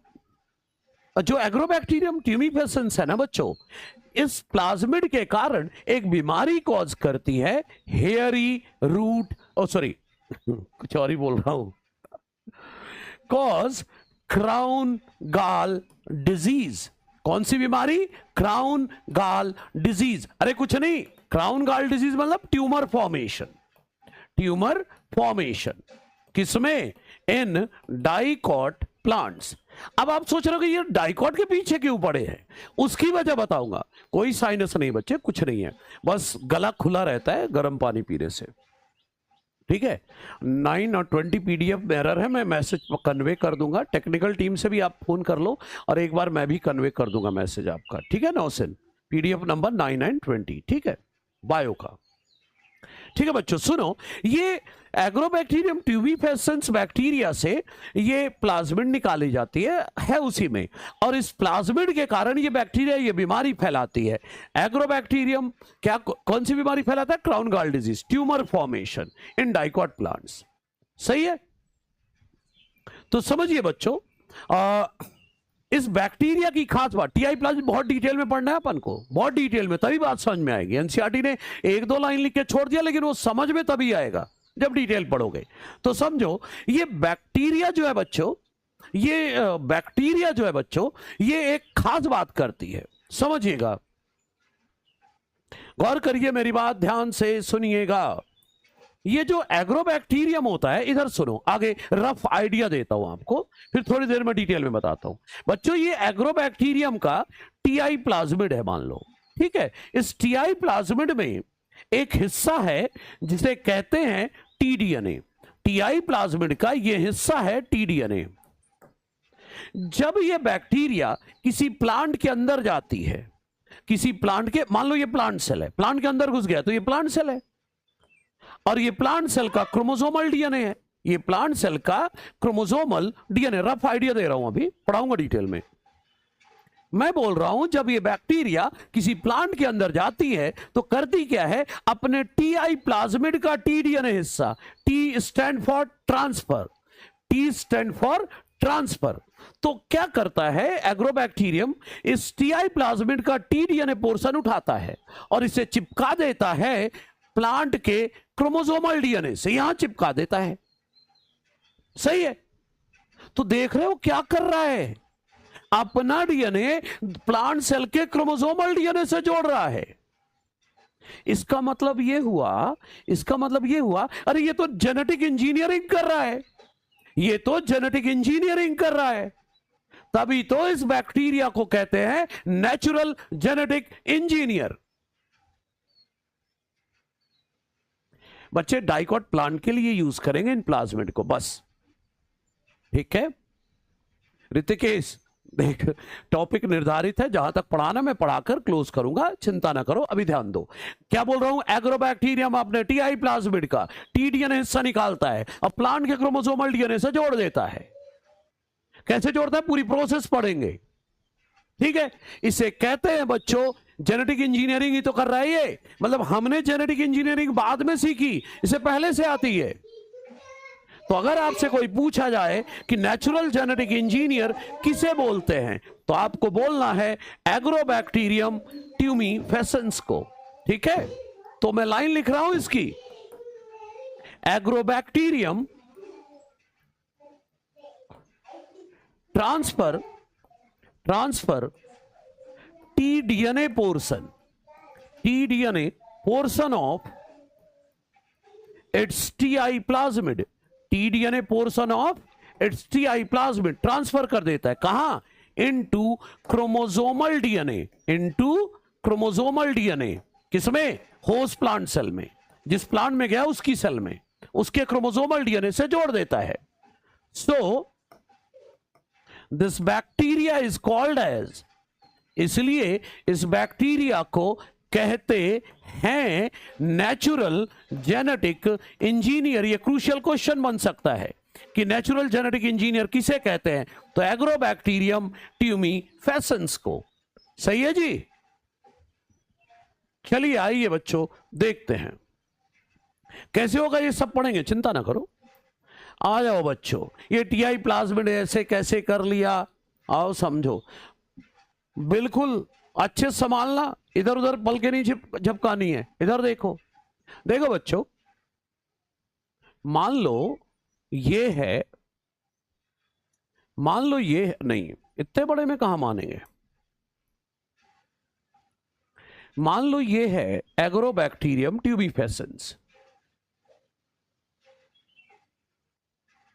ये एग्रोबैक्टीरियम ट्यूमीफेसेंस है, और ये मान लो प्लांट सेल है, जिसके अंदर जिस प्लांट बॉडी में गया है उसकी सेल है ये मान लो प्लांट सेल है, ठीक है। ये होस्ट प्लांट सेल है, या बोलो डाइकॉट प्लांट सेल है। ये मान लो डाइकॉट प्लांट सेल है, जिस प्लांट के अंदर गया ना उसकी सेल है, और ये इसका क्रोमोसोमल डीएनए है, ये इसका क्रोमोसोमल डीएनए है। अरे क्रोमोसोमल डीएनए है तो कोई भी डीएनए ओरिसाइट तो होगा ना, ओरिजिन ऑफ रेप्लिकेशन, तभी तो ये डीएनए रेप्लिकेट कर पा रहा है प्लांट में। तो ये क्या है इसका, क्रोमोसोमल डीएनए। क्या है इसका, क्रोमोसोमल डीएनए। गौर से संभालिएगा भाई, ये प्लांट सेल है, अपने आप करता है बैक्टीरिया, चिंता ना करो, ठीक है। देखो ये है एग्रोबैक्टीरियम, ये है एग्रोबैक्टीरियम ट्यूमीफेसेंस, ये है बच्चों एग्रोबैक्टीरियम ट्यूमीफेसेंस बैक्टीरिया, ठीक है। अब समझना बच्चों जरा, इस बैक्टीरिया का ये रहा इसका न्यूक्लियोइड डीएनए। ये क्या है इसका, न्यूक्लियोइड डीएनए, मतलब जेनेटिक मटेरियल। ये इस बैक्टीरिया का है न्यूक्लियोइड डीएनए, है ना, जेनेटिक मटेरियल वाला, और प्लाज्मिड तो एक्स्ट्रा है। तो मान लो ये रहा इसका प्लाज्मिड डीएनए, ये इसका टीआई प्लाज्मिड है, सभी संभालिएगा, ये इसका टीआई प्लाज्मिड है। तो ये नीचे लिख दे रहा हूं कि ये इसका टीआई प्लाज्मिड है। नहीं रुको, अरे यार ये तो दूसरी लाइन भी गई, रुको,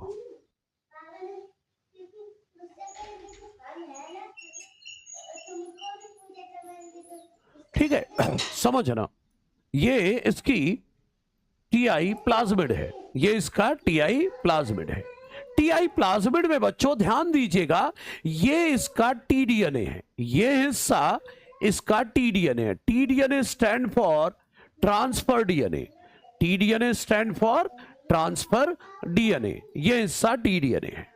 और इस टीडीएनए में बीच में यहां पर टीडीएनए में यहां पर देखो तो एक जीन है बच्चों टीडीएनए में जिसे कहते हैं टीआई जीन, बोले तो ट्यूमर इंड्यूसिंग जीन।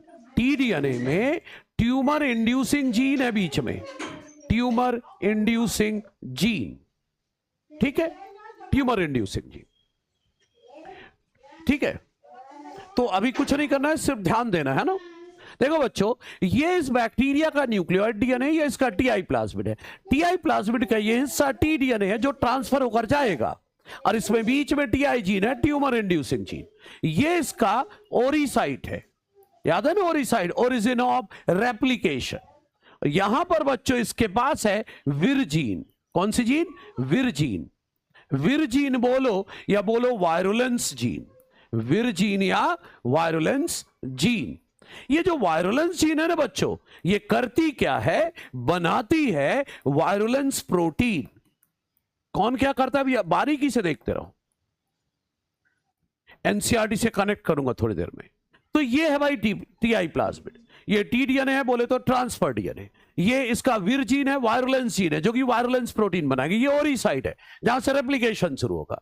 देखो बच्चों, ये बैक्टीरिया घुस गया प्लांट के अंदर, केवल डाइकोट प्लांट के अंदर जाएगा। क्यों?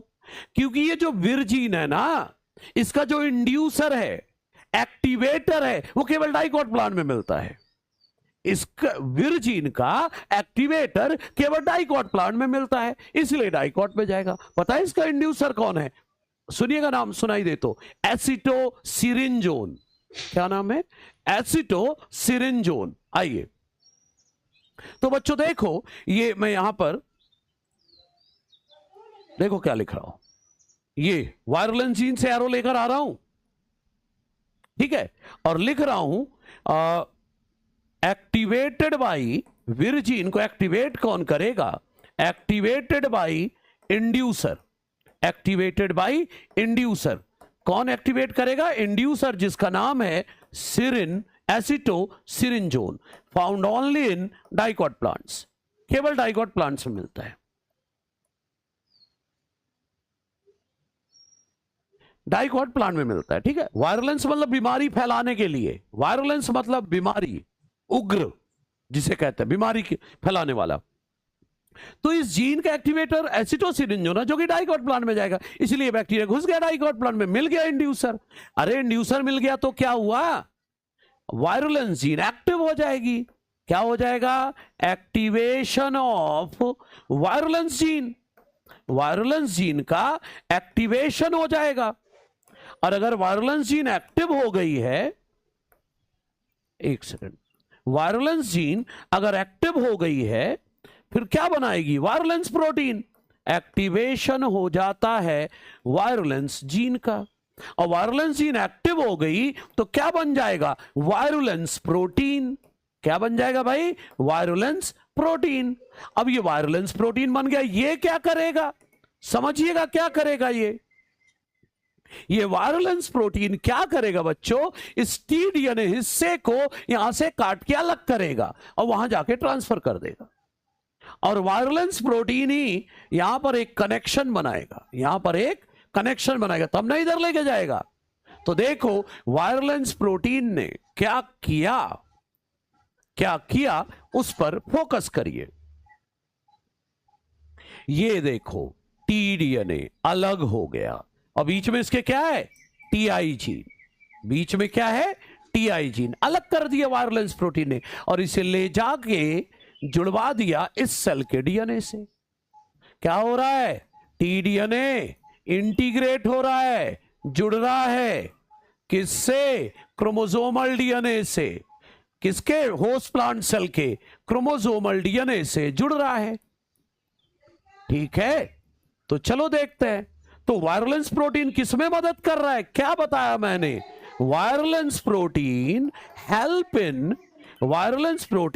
हेल्प करता है in transfer of TDNA into, कहां ट्रांसफर कराता है? Into chromosomal DNA of host plant cell. ले गया और जुड़वाएगा। तो चलो जुड़वाते हैं। तो भाई लोगों ध्यान देते रहना, सभी ध्यान देंगे। देखो ये इसके डीएनए का ओरी साइट है, मान लो यहां पर बीच में ये टी डीएनए आके जुड़ गया, तो चलो जुड़वाते हैं। ये टी डीएनए यहां आकर जुड़ गया अलॉन्ग विथ टीआई जीन के साथ बीच में आकर जुड़ गया। ये रहा प्लांट सेल का डीएनए। गौर किया आपने? ठीक है, मैं ये बोल रहा हूं कि वायरलेंस प्रोटीन ने टी डीएनए पार्ट को कट किया और जाके उस सेल के डीएनए से जुड़वा दिया। सही है, यही किया वायरलेंस प्रोटीन ने। सर जुड़ गया, अब क्या? अरे इसके जुड़ते ही ये क्या जुड़ा है? T DNA. ये कौन जुड़ा है? T DNA. जैसे ही टी डीएनए जुड़ा ना, तो टीआई जीन एक्टिव हो गया। टी डीएनए के जुड़ते ही, होस्ट सेल से जुड़ते ही टी डीएनए का जो टीआई जीन है वो एक्टिव हो गया।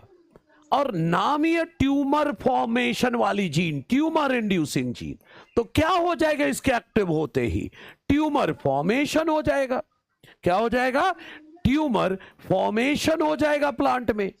बोले तो क्राउन गॉल डिजीज हो गई, क्राउन गॉल डिजीज हो गई। सर अब मेरी बात ध्यान से सुनिएगा, मेरी बात ध्यान से सुनिएगा। क्या हम कुछ नहीं कर रहे, सब वो अपनी मर्जी से कर रहा है, वो सब अपनी मर्जी से कर रहे हैं, हमारा कोई रोल नहीं है।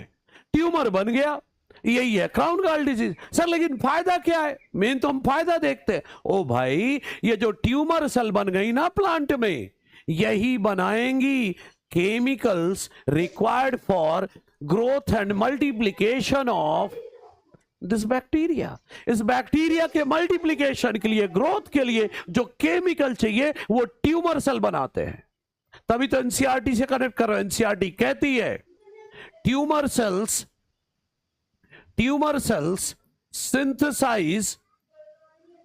synthesize chemicals required by pathogens। बोले तो required by agrobacterium tumefaciens, required by pathogen। ये है मामला, ये मामला है। सही है? अरे बता तो दिया ट्यूमर क्यों बनाया, क्योंकि वही बनाएगी उसके ग्रोथ के लिए केमिकल्स। ठीक है बच्चों, एक बार रिकैप करते हैं और ध्यान से सुनो। अभी हमने अपना फायदा नहीं उठाया, उसने जो करना था अपनी मर्जी से किया, हमारा कोई रोल नहीं। अभी हम इसका फायदा कैसे उठाएंगे वो भी बताने वाला हूं। सही है? आ जाओ। देखो बच्चों, ये जो एग्रोबैक्टीरियम ट्यूमीफेसेंस है उसके पास टीआई प्लाज्मिड है, जिसमें ओरिसाइड भी है, वायरलेंस जीन भी है, और ये टी डीएनए है, जिसका टी डीएनए मतलब ट्रांसफर डीएनए, जिसके बीच में टीआई जीन है जो ट्यूमर बनवाती है। मामला ये है, जब बैक्टीरिया घुस गया डाइकोट प्लांट में तो उसे मिल गया इंड्यूसर एसिटोसिरिंजोन, तो वायरलेंस जीन एक्टिव हो गई, बना दिया वायरलेंस प्रोटीन, और वो वायरलेंस प्रोटीन उठा के ले गया इसको और यहां जुड़वा दिया। जुड़ते ही जो टी डीएनए जैसे ही जुड़ा, जो टीआई जीन था वो एक्टिव हो गया और बना दिया ट्यूमर। और ट्यूमर क्यों बनवाया गया? ताकि ट्यूमर सेल केमिकल्स बना सके जो ग्रोथ और मल्टीप्लिकेशन ऑफ दिस बैक्टीरिया जरूरी है। सही है? ये तो मैंने अपनी बता दी कि इन्होंने अपनी मर्जी से किया। अब अपन फायदा उठाए इनका। आ जाओ, अपन फायदा उठाने जा रहे हैं। हम इनके फायदे के लिए नहीं पढ़ रहे, अपने फायदे के लिए। सुनो बच्चों, हम क्या करेंगे, एग्रोबैक्टीरियम का टीआई प्लाज्मिड ले लेंगे, एग्रोबैक्टीरियम का टीआई प्लाज्मिड ले लेंगे। ध्यान से सुनना जरा, मैं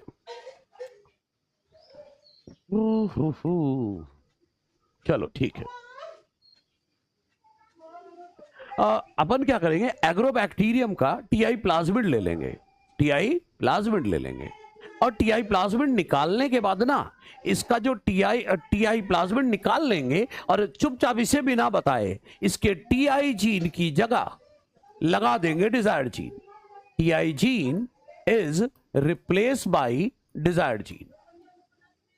टीआई जीन को हटाकर क्या डाल दिया? Desired gene. मतलब इसके बीमारी फैलाने वाली जीन हटा दी हमने। ओ भाई, इसके बीमारी फैलाने वाली जीन हमने हटा दी। पता है ऐसे प्लाज्मिड को मैं क्या बोलता हूं? बिना हथियार का प्लाज्मिड, बोले तो डिस आर्म्ड प्लाज्मिड। इसको जो बीमारी फैलाने के लिए जो हथियार थे, आर्म्स थे, वेपन थे, वो तो आपने छीन लिए। ध्यान दीजिएगा, हम अपने फायदे की बात, एसिटोसिरिंजोन केमिकल है बच्चे, जो उस जीन को इंड्यूस करने के लिए चाहिए। कीटोन, नेचर वाइज कीटोन है ये, है ना? हाँ ठीक है, चलो आजा बच्चों, समझो मेरी बात, समझो। मैंने अब अपने फायदे की बात कर रहा हूं, ठीक है? मैं ये बोल रहा हूं कि मैंने इस बैक्टीरिया से प्लाज्मिड ले लिया, ठीक है? प्लाज्मिड ले लिया और बिना बताए इसके टीडीएनए का वो जो टीआई जीन था ना बीमारी वाला, वो हटा दिया, टीआई जीन निकाल लिया और उसकी जगह डिजायर्ड जीन डाल दिया। मान लो मुझे कोई प्रोटीन बनवानी है, कोई प्रोटीन बनवानी, मान लो मैं एक एग्जांपल देता हूं। एक प्रोटीन हुआ करती है बच्चों, एक प्रोटीन होती है, मैं नाम लेता हूं हिरुडिन प्रोटीन। अगली क्लास में यूज करेंगे हम, क्या? Hirudin protein. ये जो हिरुडिन, अब बच्चे हमें नहीं चाहिए, मैंने कीटोन बता दिया ना, कीटोन नेचर का है, बस हो गया, इतना बहुत है आपके लिए। अपन को एसिटोसिरिंजोन नाम भी नहीं याद करना है, अपन को तो सिर्फ याद रखना है कि इंड्यूसर मिलता है डाइकोट प्लांट में, ठीक है? अब समझिए मेरी बात, मैं फिर से बोलता हूं बच्चों, सिर्फ सुनिए जरा भी, फिर हाल थोड़ा सुनिए। मैं ये बोल रहा हूं कि हमने इसका प्लाज्मिड निकाल लिया, प्लाज्मिड में टीआई जीन जो बीमारी वाली जीन है वो हटा दी, उसकी जगह डिजायर्ड जीन डाल दी। डिजायर्ड जीन क्या डालना मैंने? मान लो मुझे हिरुडिन नाम की एक प्रोटीन बनाई गई, हिरुडिन, क्या बोला मैंने? हिरुडिन। आज क्लास कर दीजिए ना, क्या है आज क्लास कर दीजिए, क्या बोल रहे हो? क्लास खत्म होगी थोड़ी देर में, चिंता ना करो। मैं फिर से बोलता हूं, ध्यान से सुनो, मुझे हिरुडिन नाम का प्रोटीन बनाना है। हिरुडिन एक ब्लड एंटीकोगुलेंट है, लीच में पाया जाता है। हिरुडिनेरिया बोल दो, लीच में पाया जाता है, जोंक जिसे कहते हैं उसमें पाया जाता है, हिरुडिनेरिया में, उसी में पाया जाता है। अरे हटाओ, तो मुझे क्या बनाना है? Hirudin protein. ब्लड एंटीकोगुलेंट की तरह यूज किया जाता है, उसका मेडिकल यूज है, ब्लड एंटीकोगुलेंट की तरह यूज किया जाता है, सही है? तो मुझे तो हिरुडिन प्रोटीन बनानी है, मैं क्या करूंगा? हिरुडिन प्रोटीन बनाने वाली जीन डाल दूंगा, टीआई जीन हटाया और हिरुडिन प्रोटीन बनाने वाली जीन डाल दी, और फिर इसे दे दिया एग्रोबैक्टीरियम को, ले भाई संभाल। एग्रोबैक्टीरियम को बोल दिया ले संभाल। अब एक्टोबैक्टीरियम में डाल तो दिया इसको, अब एग्रोबैक्टीरियम को तो वही लग रहा है, वही जो उसमें मेरा प्लाज्मिड में जा रहा हूं। हम उल्टा बोलेंगे, रहा डाइकोट प्लांट, जा भाई अटैक कर। गया डाइकोट प्लांट में अटैक करने, उसे तो यही लग रहा है ट्यूबर बनवाऊंगा वहां जाके, लेकिन हमने तो गड़बड़ कर दी, हिरुडिन जीन डाल दी है। ये गया डाइकोट प्लांट में, तो क्या मिल गया इसको? डाइकोट प्लांट के अंदर गया, उसे क्या मिल गया? एसिटोसिरिंजोन, एक्टिव हो गया वायरलेंस जीन। क्या किया उसने? वायरलेंस प्रोटीन बनाया। उसने क्या किया? T-DNA, T-DNA along with hirudin gene, T-DNA along with hirudin gene यहां आ गया। अब ये हिरुडिन जीन यहां एक्टिव हो जाएगा, जैसे वहां टीआई जीन एक्टिव हुआ था, अब हिरुडिन जीन एक्टिव हो जाएगा। क्या बना देगा? Hirudin protein. तो डिजायर्ड प्रोटीन पाने के लिए हम ये काम करते हैं, सही है?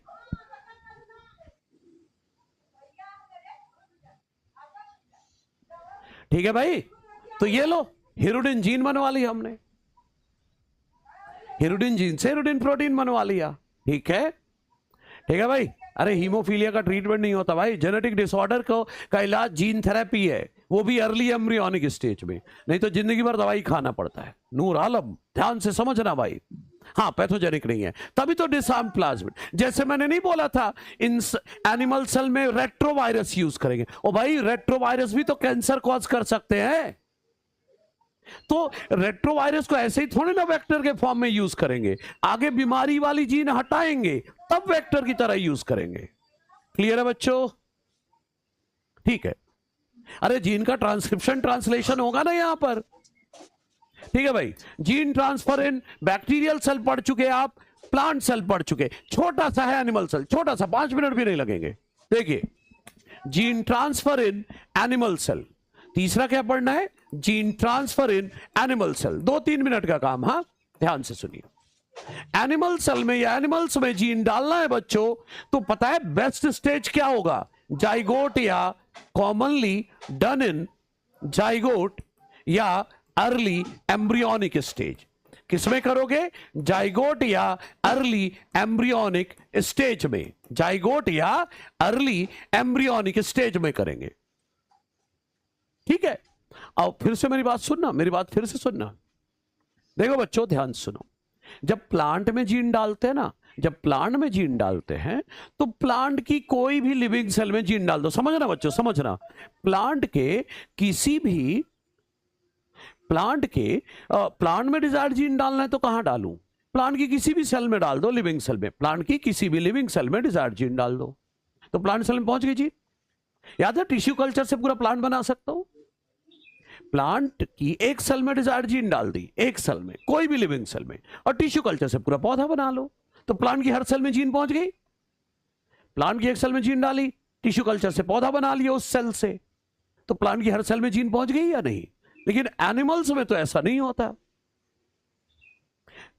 एनिमल्स में ऐसा नहीं होगा। एनिमल्स में तो बच्चों जाइगोट में डालना ज्यादा सही रहेगा, क्योंकि अगर मैंने जाइगोट में डिजायर्ड जीन डाल दी तो जाइगोट से ही तो सारी बॉडी सेल बनती है, तो हर बॉडी सेल में जीन पहुंच जाएगी।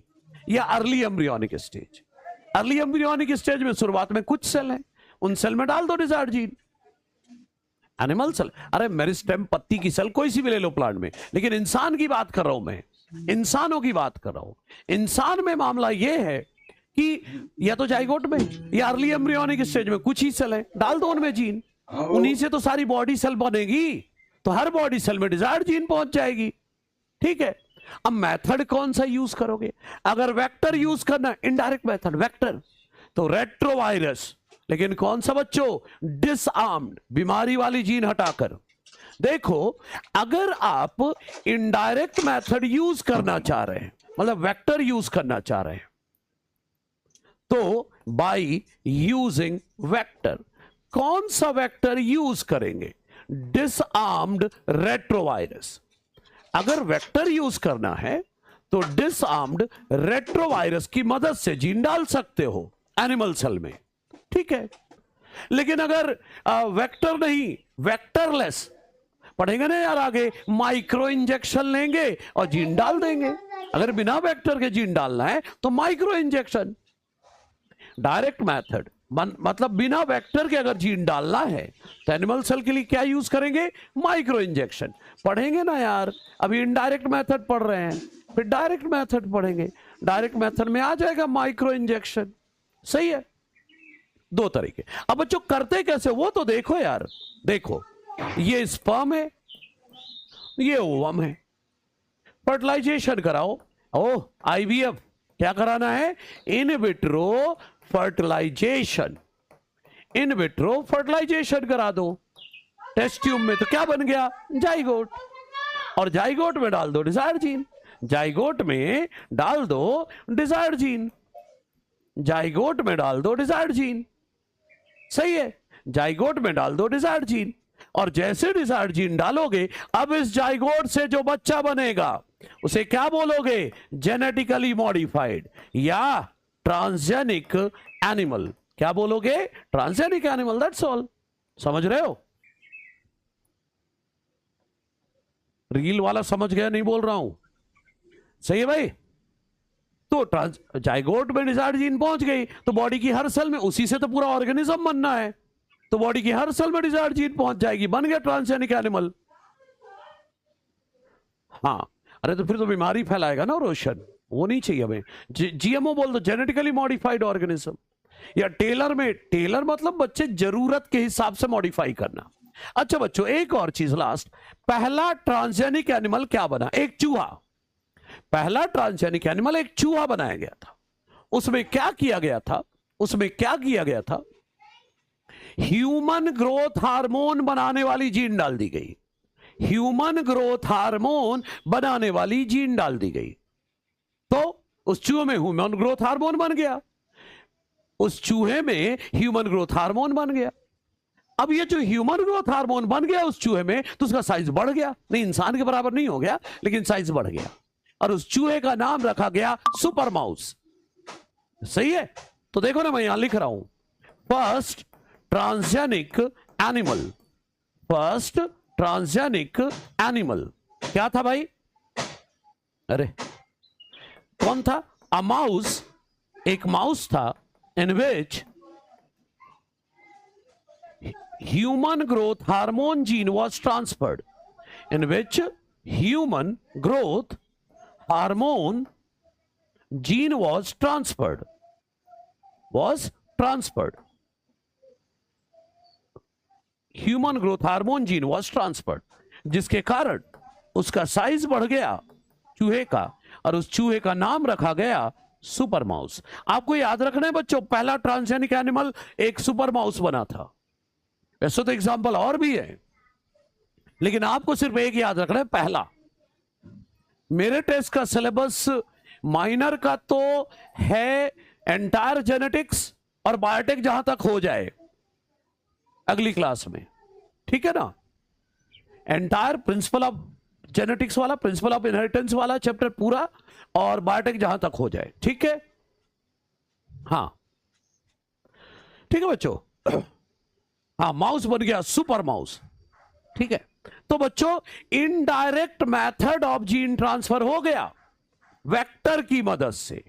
अब अगला बी पढ़ना है हमें। अगला, अभी तक हम फर्स्ट पढ़ रहे थे इनडायरेक्ट मेथड, 6 का फर्स्ट, 6 का बी पढ़ेंगे, जिसमें हम क्या पढ़ेंगे?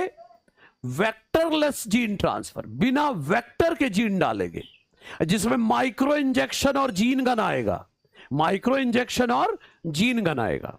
सही है। तो चलिए बच्चों, आज के लिए इतना ही। अगली क्लास में भी, अगली क्लास में भी आगे की पार्ट करेंगे, मेजॉरिटी ऑफ द पार्ट हो जाएगा, थोड़ा बहुत बचेगा अदरवाइज। लेकिन जो सबसे क्रूशियल पार्ट है स्टेप 7, वो संभालना है बच्चों, उसे संभाले बिना काम नहीं चलेगा, ठीक है। और हो सकता है कि यार अगले क्लास में अगर टाइम ज्यादा मिला तो खत्म भी कर सकते हैं, देख लेंगे। हाँ, लगभग फिनिश ही। स्टेप 7 सबसे क्रूशियल है बच्चों, 7 संभल गया तो पूरा चैप्टर संभल गया, ठीक है। आज के लिए इतना ही। एक्चुअली रिकॉर्डिंग करनी है पीएमपी सर को कुछ, तो आज के लिए इतना ही बच्चों, ठीक है। Bye bye. पढ़ते रहिए, मस्त रहिए, मुस्कुराते रहिए, खुश रहिए और पढ़ते रहिए, ठीक है। चलो बच्चों, बाय बाय। तबीयत खराब थी यार, इसलिए पटना नहीं आया। अभी 3-4 दिन से मैं टैबलेट खा के ही पढ़ा रहा हूं। सब कुछ कर सकते हैं प्रवीण, आएंगे अगली बार, आएंगे पटना यार, है ना, और भी जगह आएंगे, ठीक है बच्चों। Bye bye.